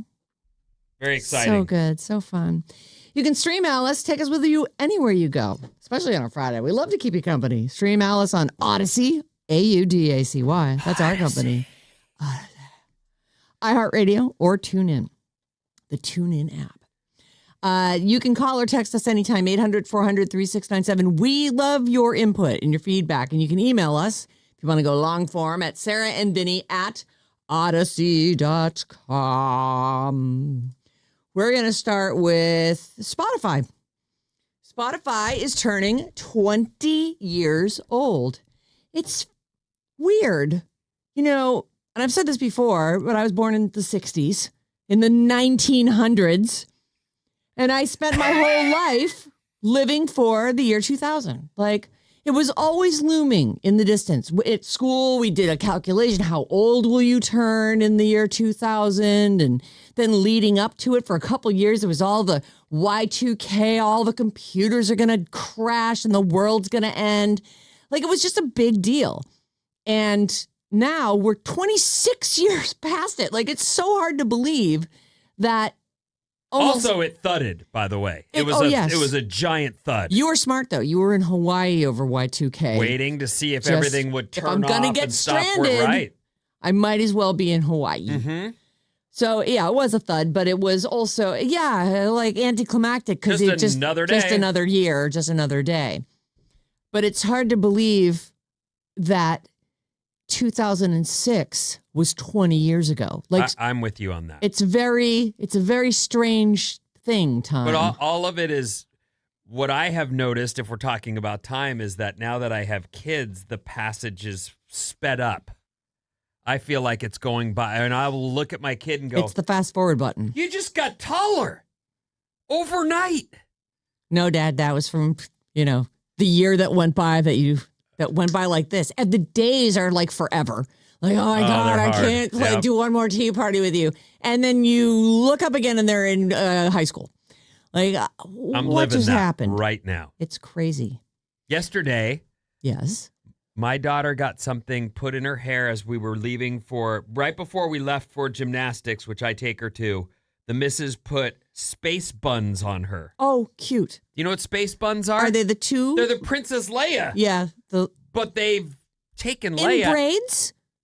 Or it's like the thing that they pull it through and it has like a donut going on. Oh, I don't know. No, there's no donut thing. There's no thing. Okay. It was just. They wrap it, kind of. They're really more Miley Cyrus than Princess Leia, I would say. Well, you might think so, but for us, it's... Well, Princess Leia's are really on the side. Agreed. And space buns are cute little tiny donuts on the top. Yes. You know, and they are kind of donut-y. They're like wrapped, almost like you pulled almost all of your hair through a ponytail and then you twist it and curl it down and then take one more turn. I don't know. They're cute as hell. They're though. so I was cute. absolutely like, get over here and stand there and smile. Click, and then I'm in the car and I got to get another shot of that. Aww. The cute as could possibly be. Yeah.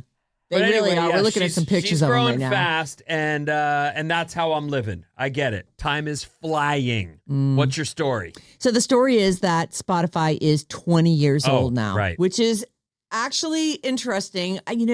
One of the first music services that I subscribed to was Pandora, and I'm not sure if that was before or after Spotify, but it was just, Sorry, way before. Oh, Pandora was way before? Pandora was 2007, I believe, and Spotify was after was that. 2006. So Spotify's really? older. Yes, it just turned 20. That's what I'm trying to tell you. I know. I didn't. But here's the thing: it does predate really most smartphone technology. So did you have to buy a device? I can't remember how I always listened to Pandora. I use Pandora. I've never used Spotify. Not even once. Not even. I'm not in a allowed passive to. way. It seems like if someone else is using it, They're I'm not hogging allowed it, to. Right. I was wrong. It's 2005 for Pandora. So pretty close. Okay. So yeah, right around the same time. But I did go with Pandora, and it was great because you could just give it. That's where the whole Seed song came from. You know what I mean? Yes. But do you remember when Pandora first came out? It was only like unsigned artists. They didn't have. I don't. Yeah. I definitely was not using it when it was that because I wouldn't have cared about that. Sorry, unsigned artists. So believe it or not, it's officially now been around for 20 years. And to celebrate the milestone, they shared their most streamed artists, songs, albums, and more of all time. So I've got the highlights. The top 10 most streamed artists. It's time to play a game.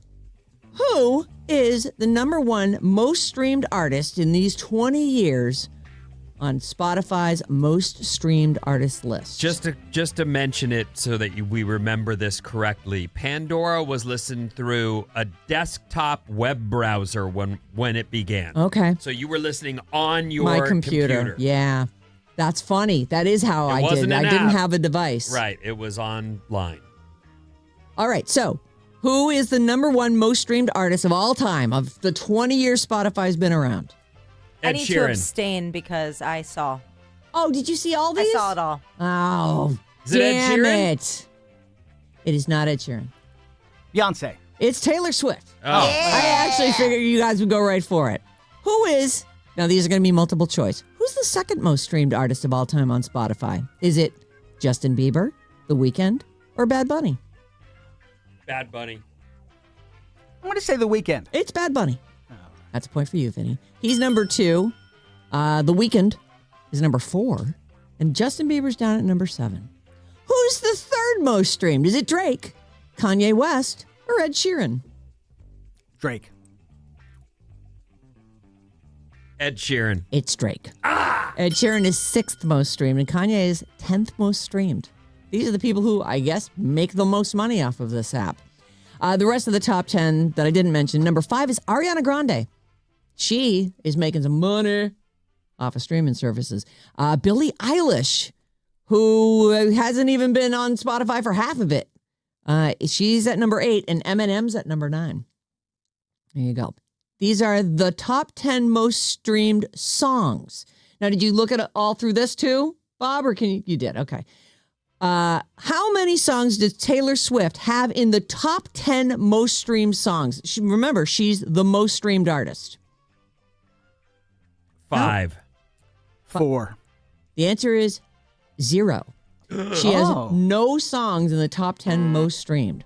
Which of these songs ranked higher? Sweater Weather by The Neighborhood or As It Was by Harry Styles? I love the Neighborhood, but it's Harry Styles. I'll go with Sweater Weather. It's Sweater Weather. What? I know. Number 3 on the list. Which of these songs ranked higher? Someone You Loved by Louis Capaldi or Perfect by Ed Sheeran? Ed Sheeran. Capaldi. Go with Capaldi. He's number 6. Ed Sheeran's Perfect is What? number 9. I know. And here are the top 2 songs streamed in Spotify's history. Which one of these is number 1? Blinding Lights by The Weeknd or The Shape of You, Ed Sheeran? The Weeknd. Shape of You. It's The Weeknd. Ah! The rest of the top 10 most streamed songs are Starboy, which is The Weeknd, and Daft Punk at number 4. Sunflower, Post Malone, Sway Lee at number 7. One Dance, which is Drake, WizKid, and Kyla. I don't even know if I know that song. That's number 8. And Stay. That's the Kid Laroi and Justin Bieber. We played that song, or we did. The top 3 albums are Bad Bunny. This is Un Verano Sin Ti. That's number 1. The Weeknd's Starboy at number 2. And Ed Sheeran's Division Deluxe is in 3rd place. And The Weeknd, huh? I know. I don't dislike him, but if I was like seeing, I just like him. If he walked in here, I'd be like, hey, and get back to the conversation with you. Like, whatever. The most streamed podcast of all time? That's easy. Is it us? It's not us. Oh. We're right up there, though. It's the Joe Rogan Experience. Well, he was bought by Spotify. I don't know if they still pay him or if he's found a new. I think they still they pay. do. Yeah. And Yeah. he's only on Spotify? Is that right? That has to be because a podcast is like an RSS feed, which means Right. literally anything that can pick up an RSS feed, all those different apps that we always talk about. Like you can get podcasts anywhere. But Just- you have to send your RSS feed to have they can't just grab it and put it on there. So, So Spotify you're is an saying exclusive. Spotify doesn't do that. You can only get it on Spotify. Right, but you can watch him on YouTube too. So right. I like Joe. He's been on our show a bunch of times. I've never heard his show. I've never heard the podcast. Not once. I don't listen to it. He does like multiple hours per day. like 3 to 4. Well, The only one paid $100-something million. I mean, you better. The only one I've ever listened to of his was I listened to one that he did with Elon Musk a few years back when I still liked Elon, in the olden days. Long ago. I did not realize this, but apparently you can stream books on Spotify as well. Didn't know that. That's newer, I think. That's newer, and video's new for Spotify. The number one most streamed audiobook on Spotify specifically is A Court of Thorns and Roses. What is that? It's known as ACOTAR for the people who are in the know, and it's a fantasy romance novel. I don't know that. Sarah J. Maas. Do you like these? I loved them all. Actually, I like the fifth one the best. It's the hottest one. Yeah, I mean, I heard there was so much talk about it maybe a year or two ago that I'm on my Audible. picked one up. Yeah. Oh, you didn't like it? Well, I got the audiobook, but I got an audiobook that was just read by one person. I think they have I don't know what they call it, but a dramatic reading where there's lots of different characters, and I didn't get that one. And the girl who read it, I really didn't like. I found her very annoying. I think that's the one I listened to. I liked it. I just wasn't into it. Well, it's not everything's for everyone. Oh, I need you to log me back into your Audible, though, because I know, I keep forgetting. Oh, by the way, speaking of that, what do you think of Dungeon Crawler Carl? Are you talking to me? I'm talking to you, Vinny. This is what I would say. That is a fun story. It's not the best read of all times, but it's absolutely joyful. Right. Oh, you will I should laugh say, out loud. Though, yes, there are great moments. I've enjoyed it. I look forward to it. It's also an end of days, which is Sarah's thing. That's her wheelhouse. That's why I didn't want to tell you it was an end of days thing, because I was like, if I do that, then he's going to be like, oh, it's one of Sarah's books. Well, no, I think that this is at least fun. It's an adventure. I think that The Handmaid's Tale is just downright dark and depressing, and I can't take it. This one is, if you let yourself get into what's happening, it becomes less about what's going on Earth and more about what's happening to this guy and his cat. Yes. And I love the cat, too. Can you believe that's the same guy doing the voice? It's really good I knew job. you'd love it just based on that guy's incredible voice talent. Carl! Carl! That's it. Oh, are they watching us? Are we in the top 5? She's amazing. The guy's name is Jeff Hale? Is that you told me the other day, and I can't remember what it is now. Dungeon Crawler Carl, if you're looking for a good book. Yikes. It's good. So good. May 12th, the next one comes out. Okay, I'm doing this. I'm just going to say it really quickly because it reminded me of something that a longtime friend of the show did years ago. Elliot Page, who used to be Ellen Page, Juno. Elliot Page narrated a documentary about gay animals. We're not the only animals that do gay stuff, in case you were wondering. There's a new documentary. It's about same-sex relationships and gender fluidity in the animal kingdom, and Elliot Page did the narration. It's called Second Nature, and it profiles scientists who research about 1,500 species that don't strictly walk the hetero path. Elliot says, this idea that nature is organized around a cis heteronormative system is just completely false. One of my absolute favorite lines in the documentary is when an evolutionary biologist says, well, quite frankly, it's just a quaint little myth. So we put the trailer up, and actually we switched. We're not putting all the trailers up on the Sarah and Vinnie Facebook page anymore. It's the Radio Alice Facebook page. It's, we're getting those out there. All these trailers went up. What's the show's connection to that? Didn't Scott narrate that? Oh, you were going to tell us. I'm going to tell. Okay. So I said, well, this sounds like The Truth About Gay Animals, which was a documentary for the BBC in 2002 starring our own Scott Capurro. Scott Capurro did this 24 years ago. So I found it on YouTube, and I put that up as well. Oh, good. Okay. Yes. So if you want to watch it, and he's just funny because it's Scott the whole time, but he's 24 years younger. And he's just, walking through, trying to pick his way through a horse corral with all the, he's just Scott the whole time. Like, oh, what am I stepping in? What's even happening here? And it explores homosexuality in the animal kingdom. So, okay. There you go. Just wanted to get that out there and tell you that it's facebook.com/Radio Alice. That's where we want you to go. Okay, let's talk about Mike Vrabel. I failed my own standards, he says. How many times and for how long? A lot longer than you might think. A lot longer than you might think. This is New England Patriots head coach Mike Vrabel.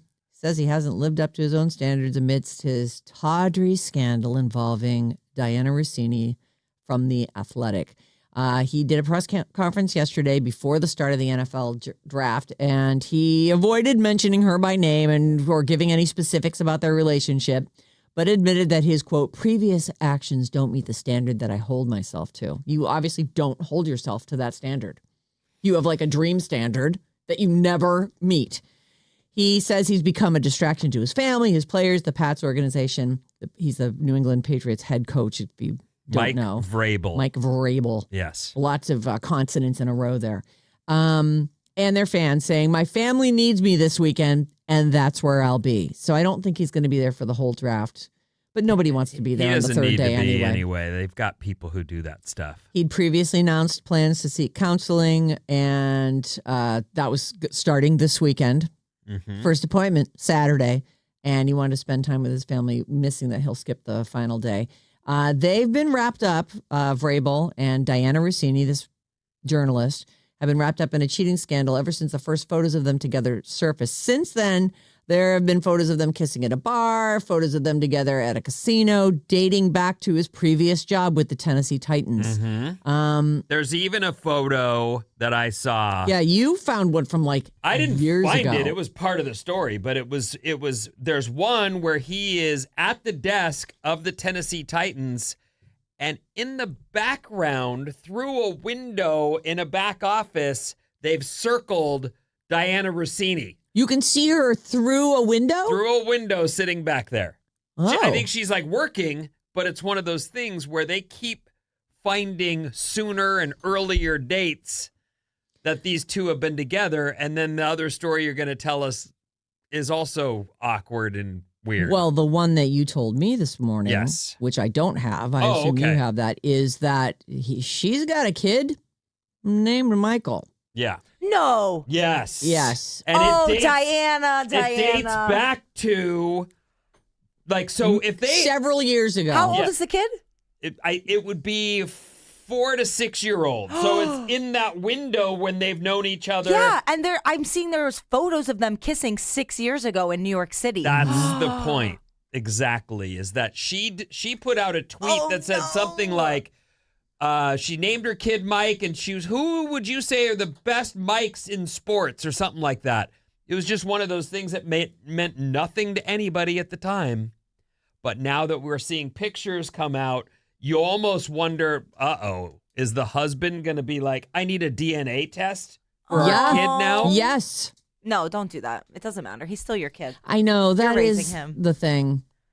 Is it the thing? It kind of is. It's for the not, husband, it's not the kid's fault. I know, and so if you raise that kid and you've believed all this time that is your kid, it is your kid. That's brutal. It's beyond brutal. It's like the most heartbreaking of all the deceptions.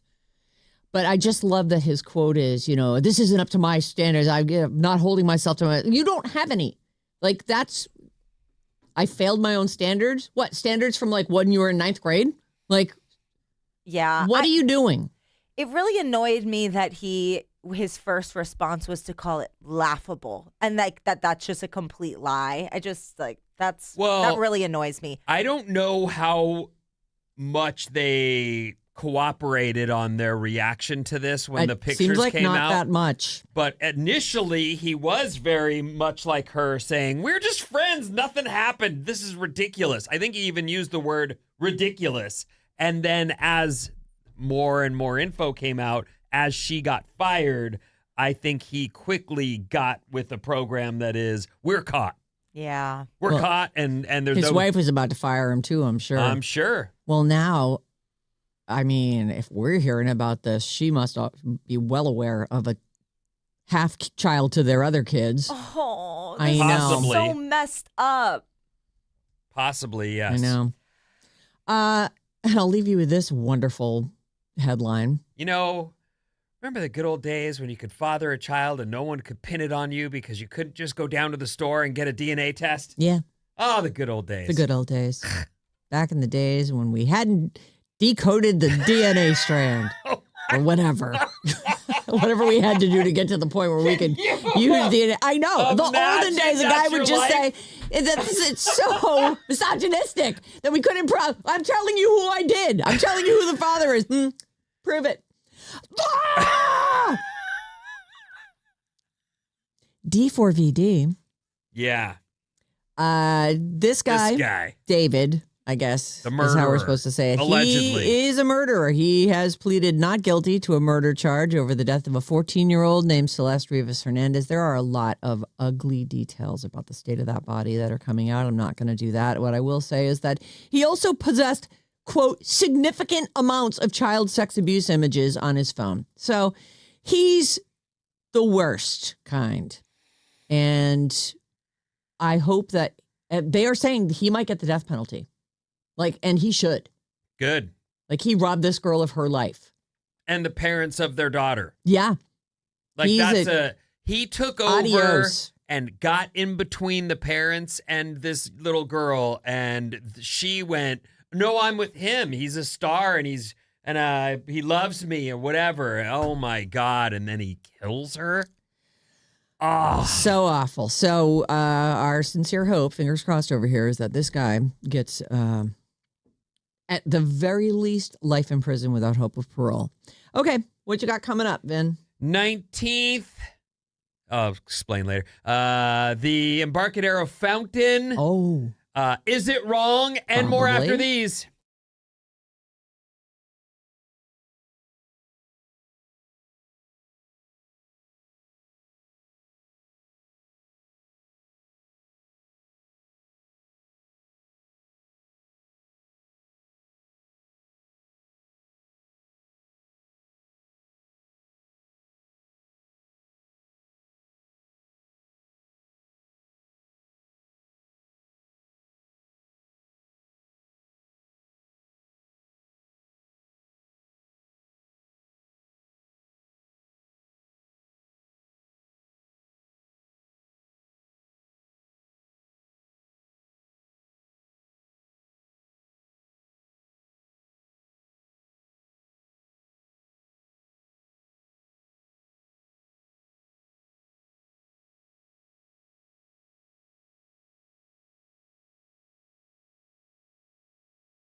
There for my whole incarceration.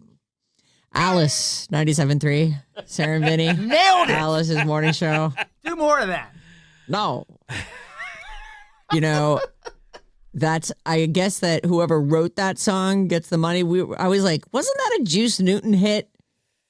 To which I couldn't answer. I remember the name Juice Newton and love that name, but don't. Juice Newton. I believe you're correct on the Juice Newton front, but I'll double check for you.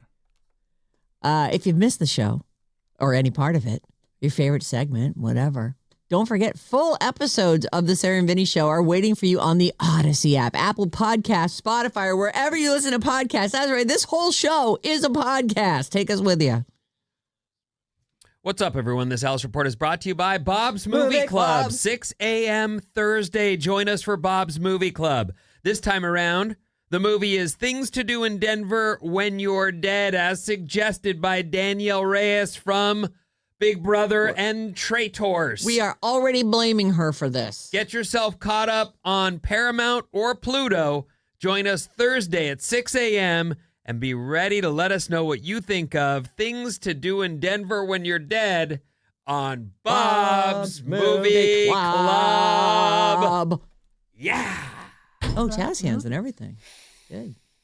All right, I got a lot of stuff I haven't gotten to, so let's get started. Morning clouds should give way to partial clearing and a high of 70, depending on where you're at. The NFL draft continues today. I begin with a Highway 19 closure this weekend. Uh-oh. It is an uh-oh. If you are familiar, and that's the people who drive Highway 19 or, 19th Street, they know it. Wait, so this is Highway 1, 19th Street. Okay. Yeah, sorry, my bad. But I knew what you were talking about. When you say 19, it's 19th Street. It's the push from through the city, from the bridge to the freeway. Right. And it is brutal when it's good. Yep. 7 miles of lights. On any given weekend, it could take forever. Yeah. Try Sunset. The people who know about Sunset are like, shut up. Right. They are. So 19th is going to have some closures. I won't get into it all now, but know that 19th Street through the city, they're going to be doing some repaving. There's going to be some closures and there's going to be some rerouting. If you can stay away from there, do. Stay away from there. That's a nice heads up. Yes. Okay. The next story. The iconic San Francisco Embarcadero Fountain is set for removal. Is this the one with the boxes? That's the one. The ugly one. Good. I actually kind of liked it. We worked in the Embarcadero the first, 5 years of the show. Yep. And we used to go hang out there after the show sometimes and smoke cigarettes like the cool kids that we were. Yeah. But it was getting very scuzzy looking. It's janky. Yeah. It's not great. That's Justin Herman Plaza? Yeah. I think that, no. Is it? I think no. so. Maybe they renamed it. Because I think did they also do the ice rink right around there? Yes. Okay. Either way. It is Justin Herman Plaza. Is it? Well, Okay. Yeah, they call it Embarcadero Plaza. Oh, well, maybe they renamed it. Maybe like Justin Herman had something bad in his history. You know how we're doing that now? He got erasing Cesar history. Chavez. They did rename it in 2017. Oh, pretty recent. Okay. Well, ish. 9 years. Doesn't 2017 feel like a few days ago? I want to say that fountain was in Time After Time in the movie we watched. Wasn't it? I think there was a quick shot of it. Yep. So it's been there a minute. And it's about to go away. Since 1972. So it was in that movie. What are they going to do there instead? Hopefully something fun and good looking, because that thing was a heap of you-know-what. I saw the plans. It did look really They're junky. going to expand the plaza. There's going to be green spaces, all kinds of stuff. Good. So it'll be nice. Great. Meta makes the news for a couple reasons today. Okay. Now, this is not good. No. First of all, they've announced they're going to be doing layoffs to the tune of thousands thanks to, AI. Isn't it great? Also, Meta will train AI agents by tracking employees' mouse keyboard use. So essentially, the people that are currently working for Meta are actually training their replacements as they get ready to get fired during the next round of cuts. And what are you going to do? Leave now? I mean, if you're someone who's like, I need my paycheck. Yeah.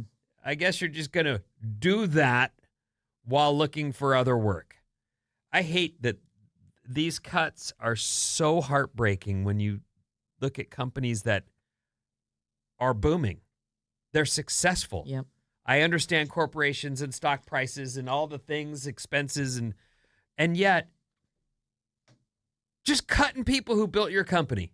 Just cutting them and sending them into the streets. Bye. Sorry about it. We don't need you anymore. Bye. We're AI centric. That's just great. Speaking of, is it wrong? Probably. Hit me. This story's out of China. A family uses an AI clone of a dead man to spare his 80-year-old mother the pain of knowing that he's dead. She's 80. An AI clone, as in this is someone now that she talks to Via computer. Okay. Assuming that she's on a Zoom with him. Okay. But he's dead. He's passed away. Is it her husband? No. Oh, is it like No. a grandkid or something? I think it's her son. Yeah, it's her son. Is So- she spotty in the brain? Well, she's area? 80, but Okay. she's someone that will be able, she has been talking to her son via computer like a Zoom call, but he's dead. And they all know it, but she doesn't know it. Right. How do we find out about this? Well, because the story made it into the news. The digital model that is currently being used was created using photos, videos, and audio recordings of the deceased boy and ends up looking and sounding very much like him, using the same accent and distinctive speech pattern and borrowing the same mannerisms. They've been able to spare mom the pain of knowing that she outlived her son. Is it wrong? No. Yes. The man's 80-year-old mother was never informed of his passing and continues to believe he is busy working in another city and calls her regularly to catch up. It's unrealistic. But when someone is 80, I mean, I don't know what's the cutoff on an age thing. It's like, it is deception. There's no What question. if she lives to be 100? And she's like, why does that kid never visit me? Well, also the people who have to keep this thing going. Right. Keep it up. They're all lying to her. Is it Yeah. wrong? At its heart, it is wrong. Is it kind? You could make an argument for that. Do we know she's going to die soon? But like you said, if she makes it to 100, now 20 years of deception. Why doesn't he ever come home for Christmas?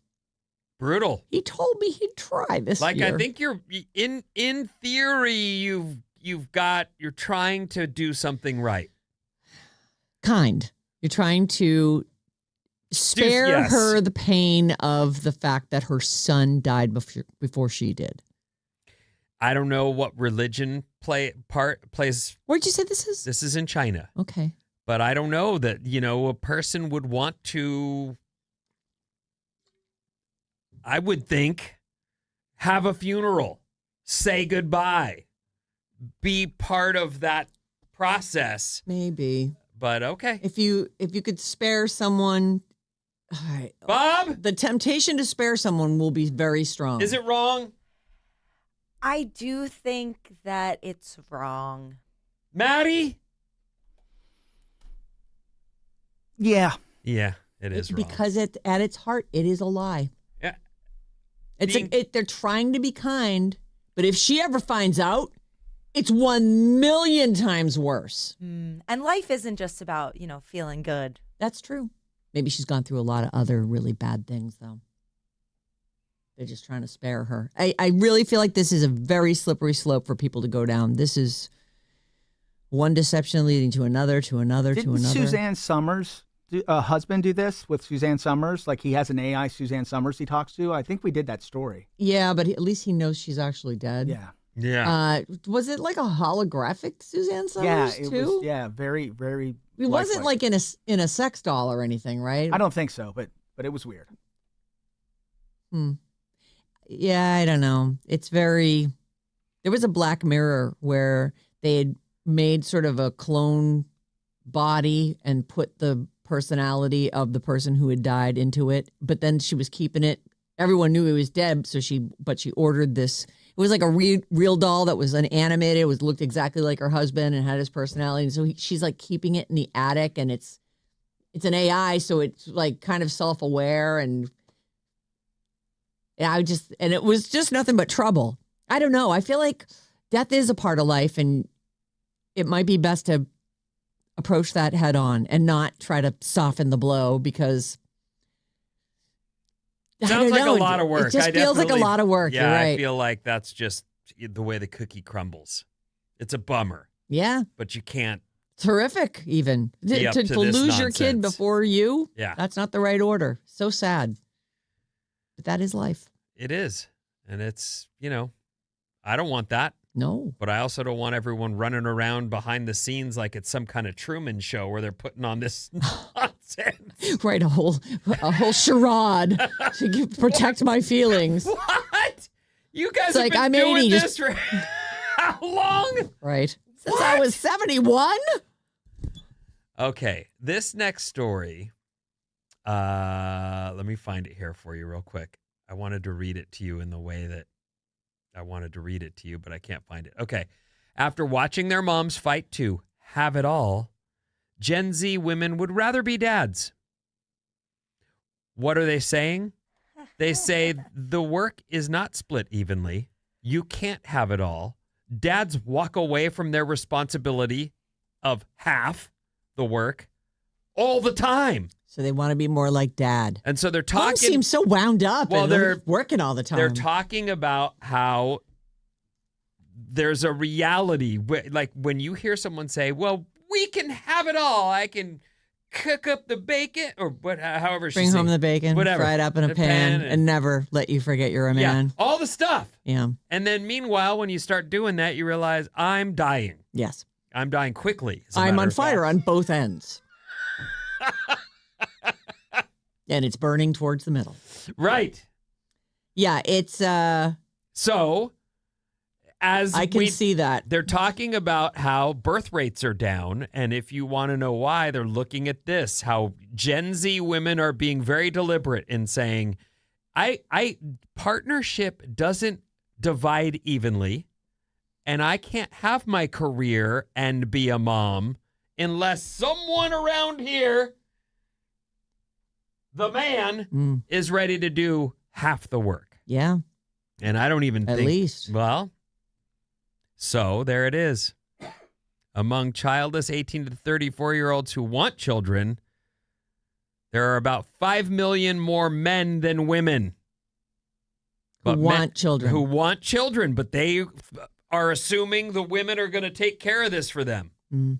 Most of this for them. Well, because they watch their mom take care of everything. So, and then the people who are potential moms are like, yeah, I watched my mom work herself to the bone. She's crazy now. Have you met that lady? I don't want to. I feel like that's avoidable. The motherhood penalty, which is, I've never really heard that term, but there's no doubt. If you're like, I'll give you an example, and you know this very well.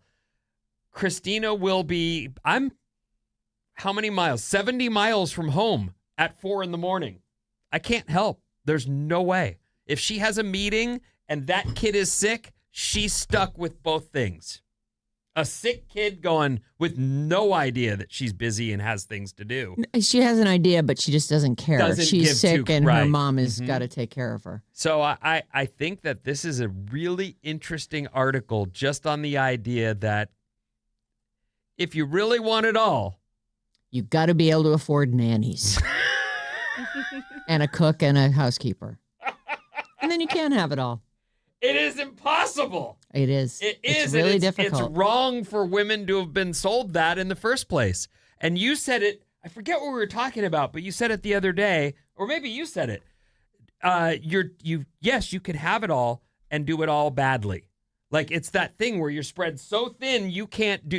You feel terrible about yourself as an employee and terrible about yourself as a mom, and the husband's over there going, I'd like to get some sex. I'm and the third house in is line. a mess. Yeah, I don't even. I'm doing it all badly, horribly, even.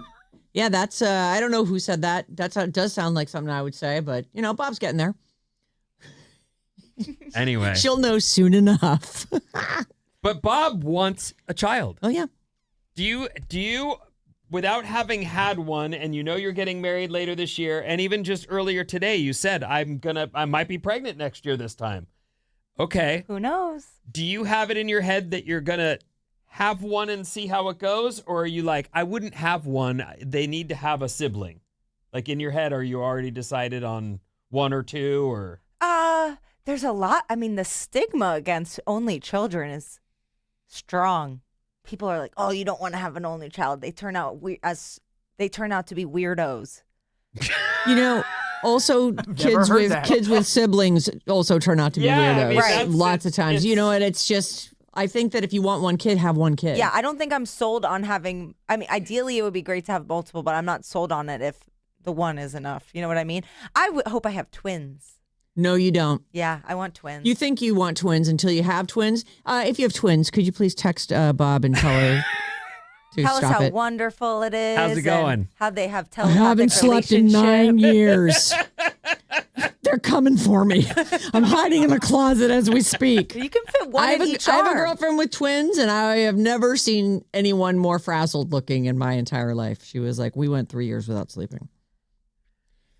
Birth rates are down. One is a lot. One Vinnie, reason might be. Is one a lot? One is a lot. One is a lot. I would venture to say one is too many. One is too much. Yeah. Now make it 2. You guys have been very subtle in your Yeah, we're encouraging really me not to have subtle. kids. Don't have kids. Nothing subtle about it. I really, while I would say, if you said to me, should I have kids? I'd say you probably shouldn't. You're having the time of your life. Why would you? Right. But I do love my kids like Yes. crazy. Right. Like I didn't even know I had a heart inside me until I had Right. those two, because it's like it's another level. Yeah, and for me, I'm like, I want to get the whole human experience, so I don't want to And miss that's out part of on it. the strongest feelings you're ever gonna feel. Yeah, And the yet- strongest on both sides. It is the best of times. It is the worst of times. Yeah.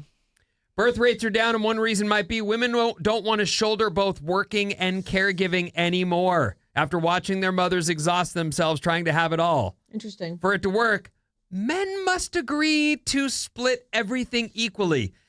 This is what I want to add. You can't really have that conversation because neither of you know how gnarly it's going to get. Don't worry. I'll do half the work. Don't worry.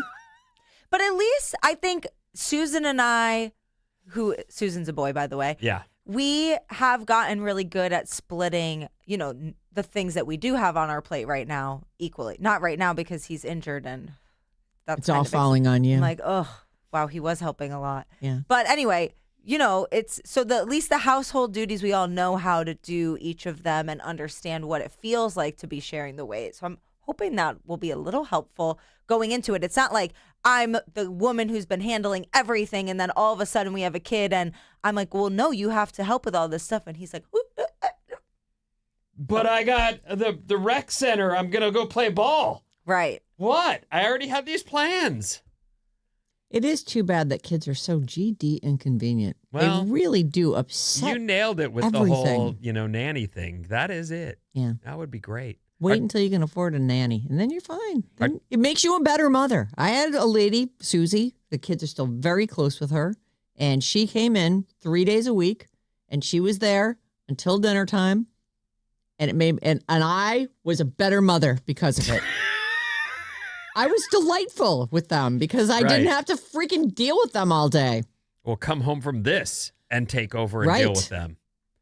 Our text number is 800-400-3697, and Maddie's on the show. Bob from 408. I wanted to have twins too. After the first, I was so happy I did not have twins. And my kids were super great sleepers, etc. But if your baby has colic, it would be double the suck factor. Our first kid was colic, and What does that mean? It means they cry for no For reason. no reason. That's what it means. They forever just cry. and They ever. just cry. There's a lot of cry. I'll show you a picture. This is like, I call it my birth control, but then I had another kid.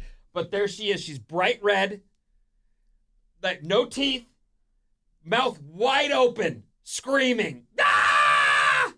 And that was Well, they say the colic is what, like a gas thing? like a tummy ache Like a or tummy something. ache But you thing. can't do anything But they to never fix stop. it. And you're like, I'll do anything if you shut the F up, please. Anything. I love you. I'm rocking you. You're changed. You're fed. All the stuff. You've done everything, and it's not stopping. And you haven't slept in 2 days. And now double that. You don't want twins. But if you get them, I'm sure they'll be fine. You're Sure, it'll be working. great. Like, that's what we were talking about. Like, the idea that you also have a job to go to at the, when you wake, or When you don't wake up. when you get out of when bed. you hand the baby off. Are there any positive texts about motherhood in there, Maddie? Hey, it is a positive. Yeah. Just know what you're walking into. That's it. That's all we're trying to do. You will love them like nothing you've ever loved in your life before. Christina, though, was leaving to go sleep in the other room because of me and this job and my hours. And then she finally said, F it. I'm bringing the kid into bed with us. Oh, yeah. And then now the kid's kicking me in the head. And I'm like, all right, I sleep in another room now. It's crazy. But it's also the most love you'll ever have for anything ever. Ugh. I got another mom text, but I wanted to mention we got a bunch of texts. It's 19th Avenue, not street. So people were like correcting us. So Yeah, there you well, go. don't worry about it. People who know, know. It says 19th Street right here. He said 19th. He said Route 19, and I knew exactly what he was talking about. But I'm looking at 19th Street right there. The link says Av. Yeah, don't ask me. I don't know. That's my headline. Oh, Maddie's on the show.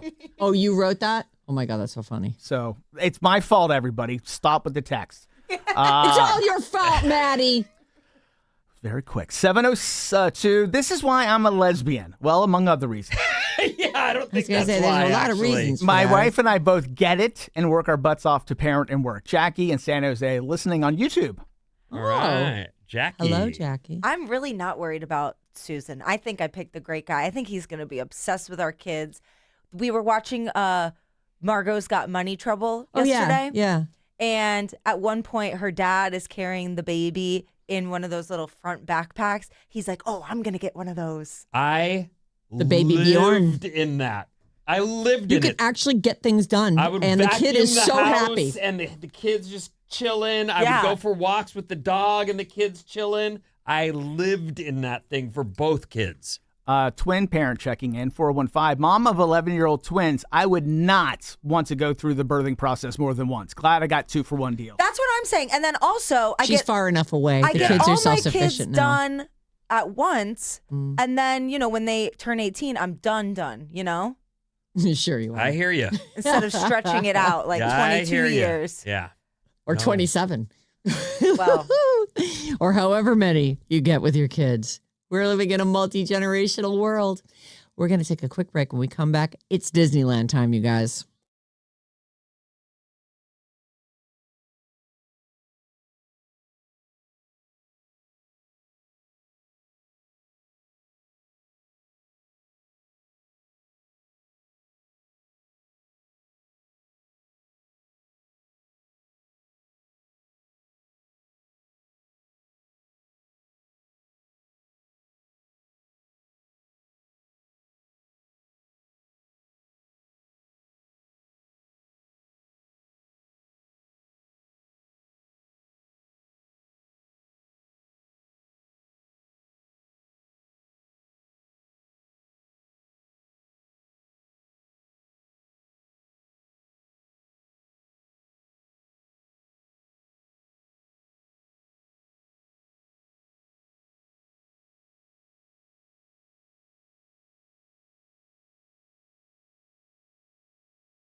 Alice 97.3, Sarah Vinnie, Alice Morning Show. Happy Friday. Let's do some Disneyland tickets.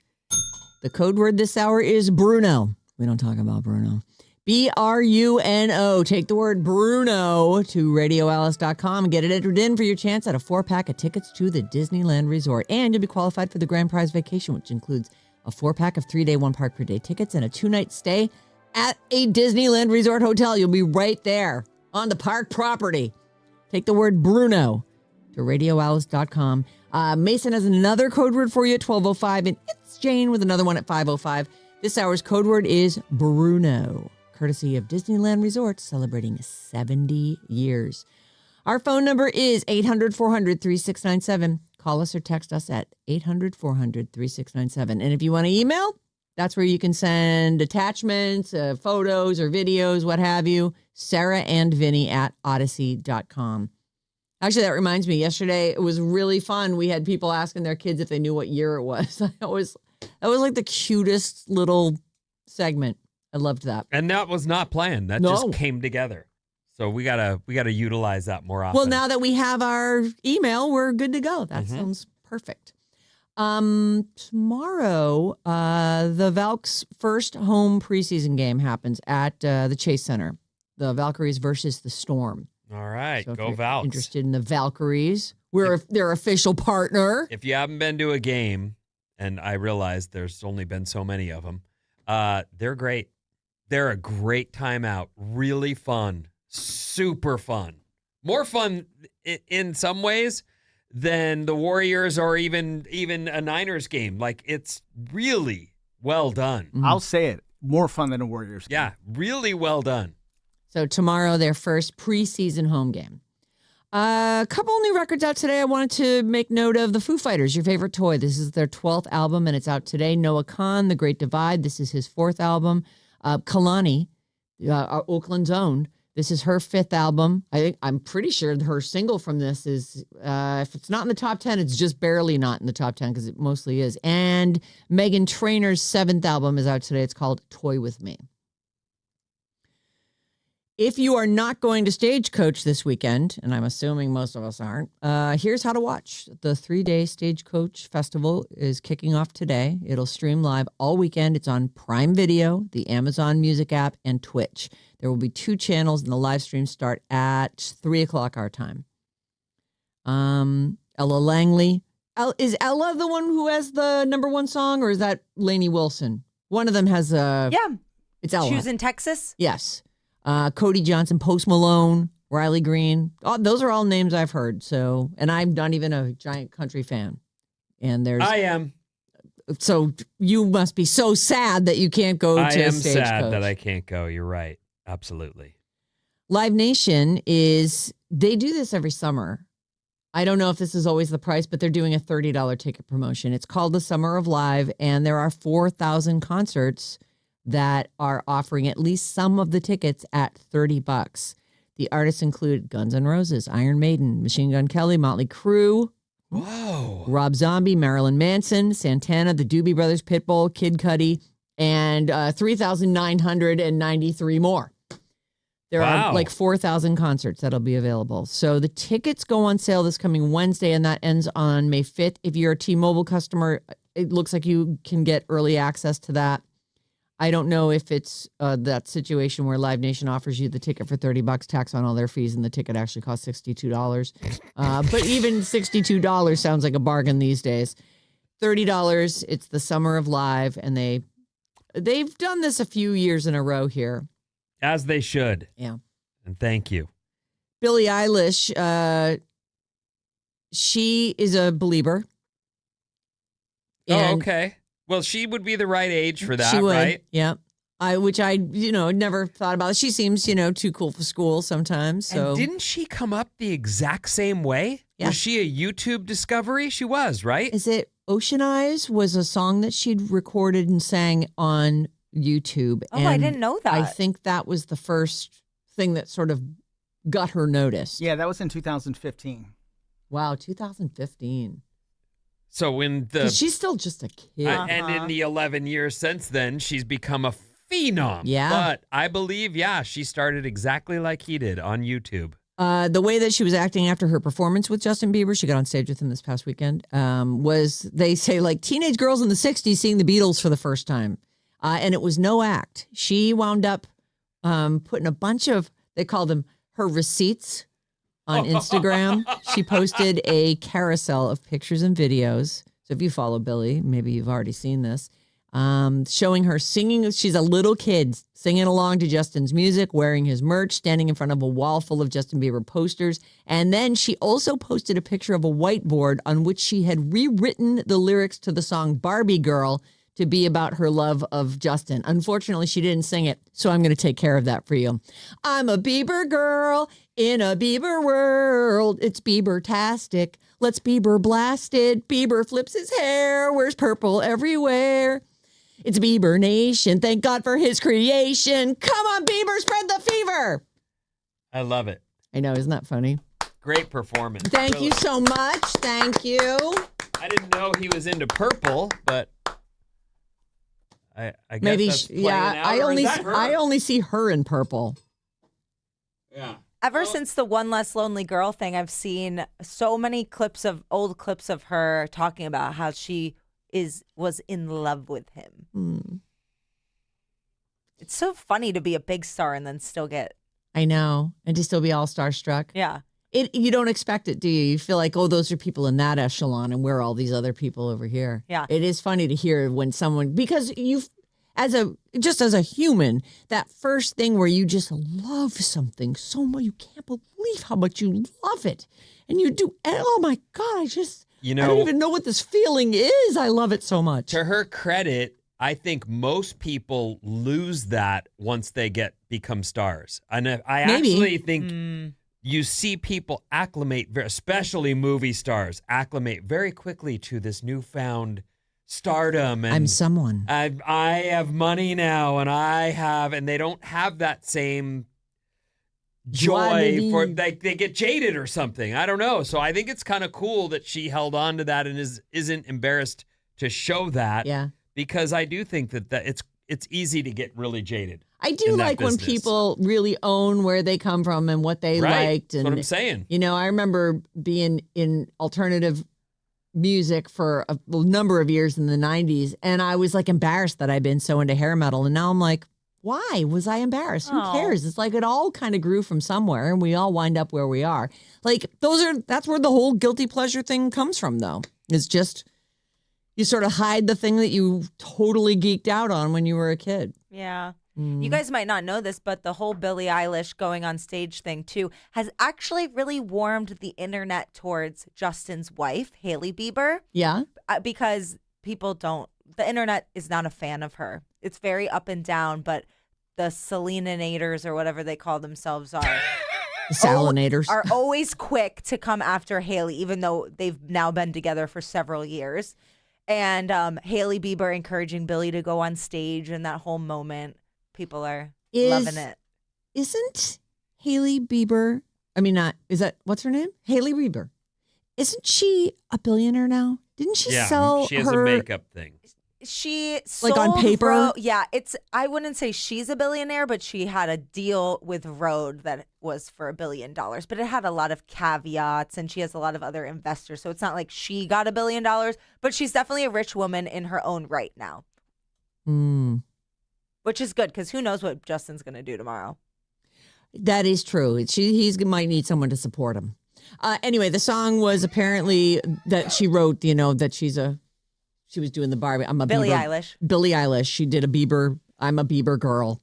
It was for his birthday in 2014. She also wrote a big number 20 on the board, along with the day, date, year, and time of Justin's birth. And she included the hospital, the room number, what floor it was on, and what appears to be the doctor who delivered him. Like, she was into him. You were really into one of the Osmond brothers, right? I was. But Alan, but you weren't this into him, Because right? I wasn't really into him. I was into Donnie, but I couldn't have Donnie because he'd already been claimed by one of the Donnas. So I took Alan just so I could be in the club. That thing, though, there used to be magazines that would, and I think the last really big that I remember was Duran Duran, where the fans knew which guy had a cat and what the cat's name was. Yep. And which guy liked spaghetti versus like It was where the internet was headed. It was like Teen Beat, Tiger Beat. Yes. There were a few just kind of, they were almost like weird expo. It was like, it's like if People magazine was just like a font of information about, because the kids just wanted to know every single detail about these people. So Right. that's what the interview would be. And they fed that. They did. I have never been that into anything or anyone in my whole life. Yeah, the fact that she knows all this stuff, although she would have been able to Google all that.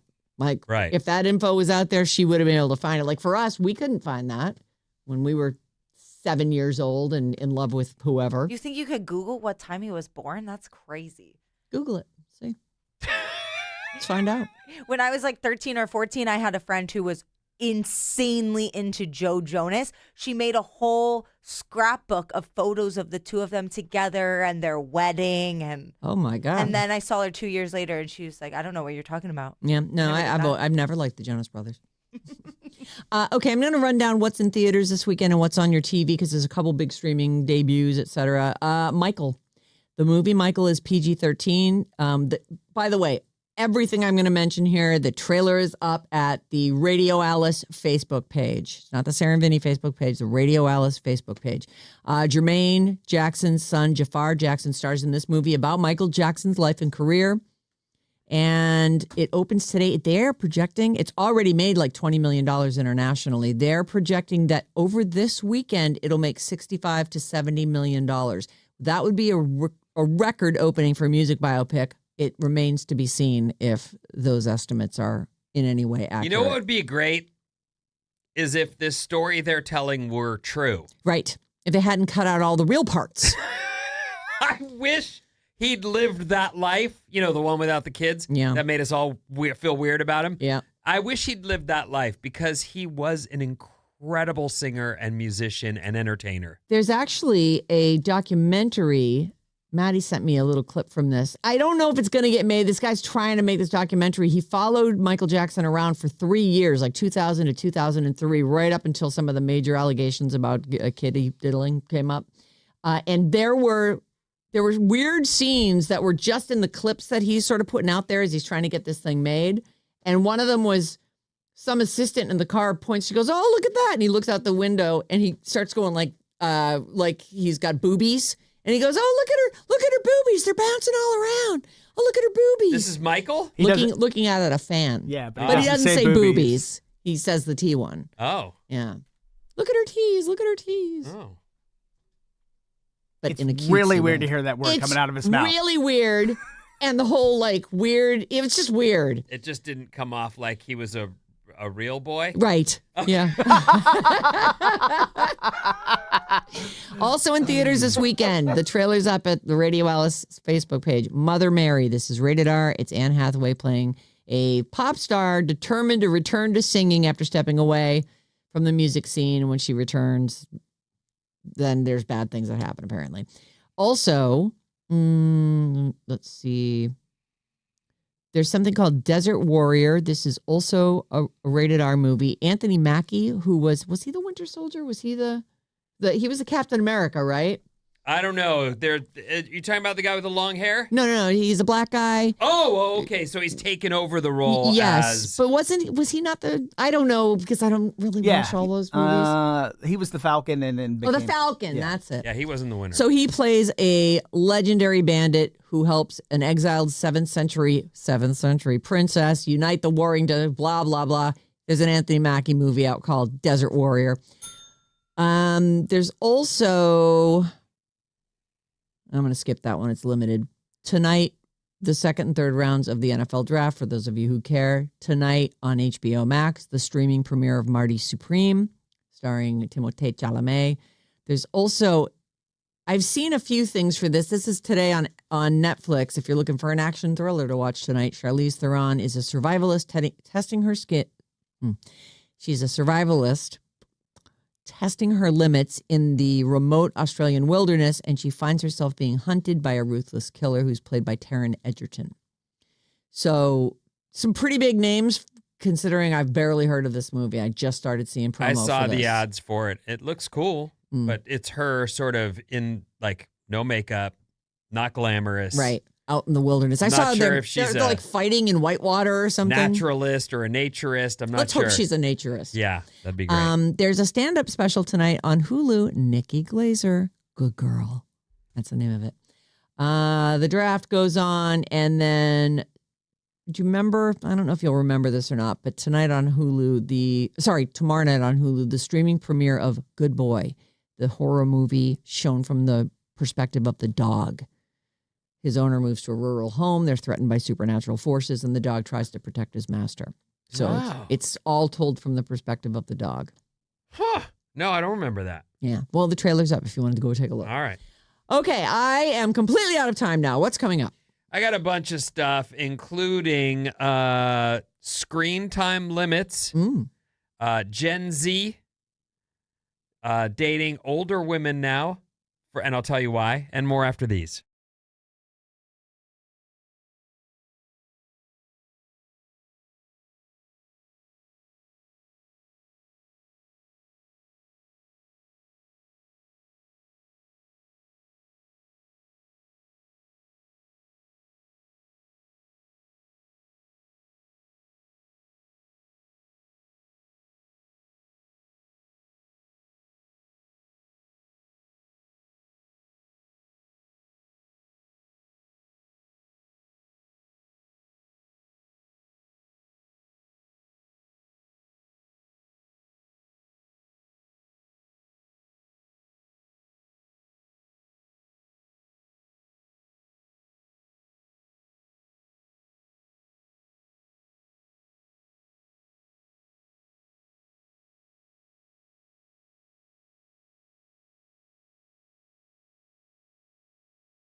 Alice 97.3, Sarah Vinnie, Alice's morning show. Follow Alice 973 on Instagram for daily clips, behind the scenes moments, our amazing TikToks.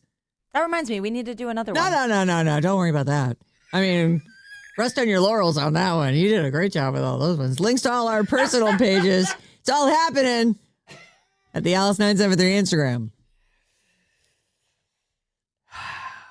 What's up, everyone? This Alice Report is brought to you by the Best Mom Ever contest. Our Best Mom Ever Mother's Day contest, sponsored by El Camino Health, has returned. All this week, head to radioalice.com and tell us why your mom is the best mom ever. You'll be entered for a chance to have the radio station named after her all day on Mother's Day, plus a 2-night stay in a premium king suite at the Silverado Resort. Your choice of golf or spa for 2. That sounds good. Plus a $150 food and beverage credit for Match Play Kitchen and Bar, courtesy of Silverado Resort. So go to radioalice.com and enter your mom for our Best Mom Ever Mother's Day contest, please. Are we doing this next week too, or is this the final day for this? Yeah, we're doing it next week. Okay. But still, I mean, It's a good prize. get it in there. It's a real good prize. Yeah. Your mom will love you for it. And think of all the things she's done for you. Oh, gosh. Endless. Endless. Mm-hmm. Even cruddy moms do a lot for their kids. Right. And if your mom's the best mom ever, as advertised here in the contest, then, man, she's probably done a lot. You should probably enter her. Probably didn't steal your boyfriend and marry him. Probably. And even that lady had some good parenting moments. I mean... Well, she's raised 2 successful musicians. Hasn't she? 2? Well... Noah has a career. No, well... She's going to be at Stagecoach, evidently. Yeah. Is that... Yes. Oh, we got Miley Cyrus's sister. Morning clouds, partial clearing, highs between 65 and 70. The Giants got 2 out of 3 in LA. I was actually holding out, hoping that we'd get the sweep, but we didn't. It's 2 out of 3. Still. Miami, here tonight, 7:15 game time. Go Giants. Also, don't forget, right here in San Francisco, 19th Ave closures this weekend. Look it up. You'll be bummed if you find yourself caught needing to get somewhere in a timely manner. You know, like we all do. You drive into that buzzsaw and then you go, but I only have 10 more minutes. Well, maybe you should have left yourself a little more time to get to the airport, Vinny. Maybe instead of threading the needle and hoping nothing went wrong. Thanks, Ma. You're welcome. By the way, I didn't tease it, but coming up, before we're done here, Bob is going to go ahead and tell you what's happening here this weekend. Yes. I wanted to mention a couple other things. LA becomes the first major school district to require screen time limits. Oh. Apparently, parents had been saying our kids, because they use laptops and iPads in school all day, have grown to need that. And we want them back on pencil and paper. And so the school district has responded positively. They want them doing pen and paper assignments instead of using screens all day in school. They come home and that's all they want. Right. Well, That's what we're going to do my homework on. Right. It's like, but all the answers are also on there. Mm-hmm. So I think that's really cool. I'm seeing us sort of head back that direction, and I like it. Yeah. And it helps parents from being the bad guy all the time, saying, no, you're done on the screen. Right. Like, let's some stuff, definitely, it is part of life. Work together on this. But let's also have some of the old school stuff. I think this story's funny. I don't think it's necessarily true. It is probably to some extent a reality. Okay, maybe it's not funny. What is Angry young women are driving men into the arms of cougars. Gen Z men feel hated by Gen Z women. These are the women often who grew up in the Me Too movement and grew up sort of feeling like guys are the worst. And so Gen Z men are seeking less toxic relationships with older women. I found this in the story. Older women are in demand by younger men. It's a story in the New York Times, and there are dating apps out there. Here's a woman explaining that she said, I got on the dating app. I finally got up the courage to look at it and see who responded to it, and found that I had a lot of younger men like my profile. Oh. Most of them were under the age of 35. What is it they find alluring about the thought of being with a 50-year-old? She was trying to say to herself, do they think I'm rich? Am I going to take care of them? Well, no kids. Do they think I am experienced and can show them a few tricks? Oh.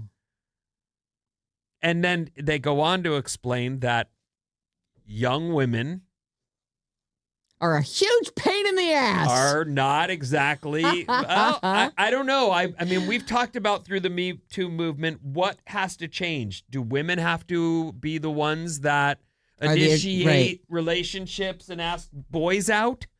I don't know how that's going to get fixed. Yeah. I'm glad I don't have to deal with it, because I certainly, after, seeing some of the way, like, they're talking about it being very toxic for both sides, I would imagine. But I'm sure it goes both ways. And it's funny too, because if we're talking about true equality, which I assume is what we're after, it's not that the woman would have to be the aggressor. It would be that the two parties would have some way of arriving at an agreement to go out without either one of them taking the aggressive role. So good luck. Yeah. I don't know how I would navigate that. Always having been incredibly aggressive, I never had a problem. They talk about how the boys are saying, all these Gen Z women hate us. Or at least that's their read on it, right? Do you think that that's something that you came up with as a hostile attitude towards men? I don't see it. Not me, but it's definitely a thing.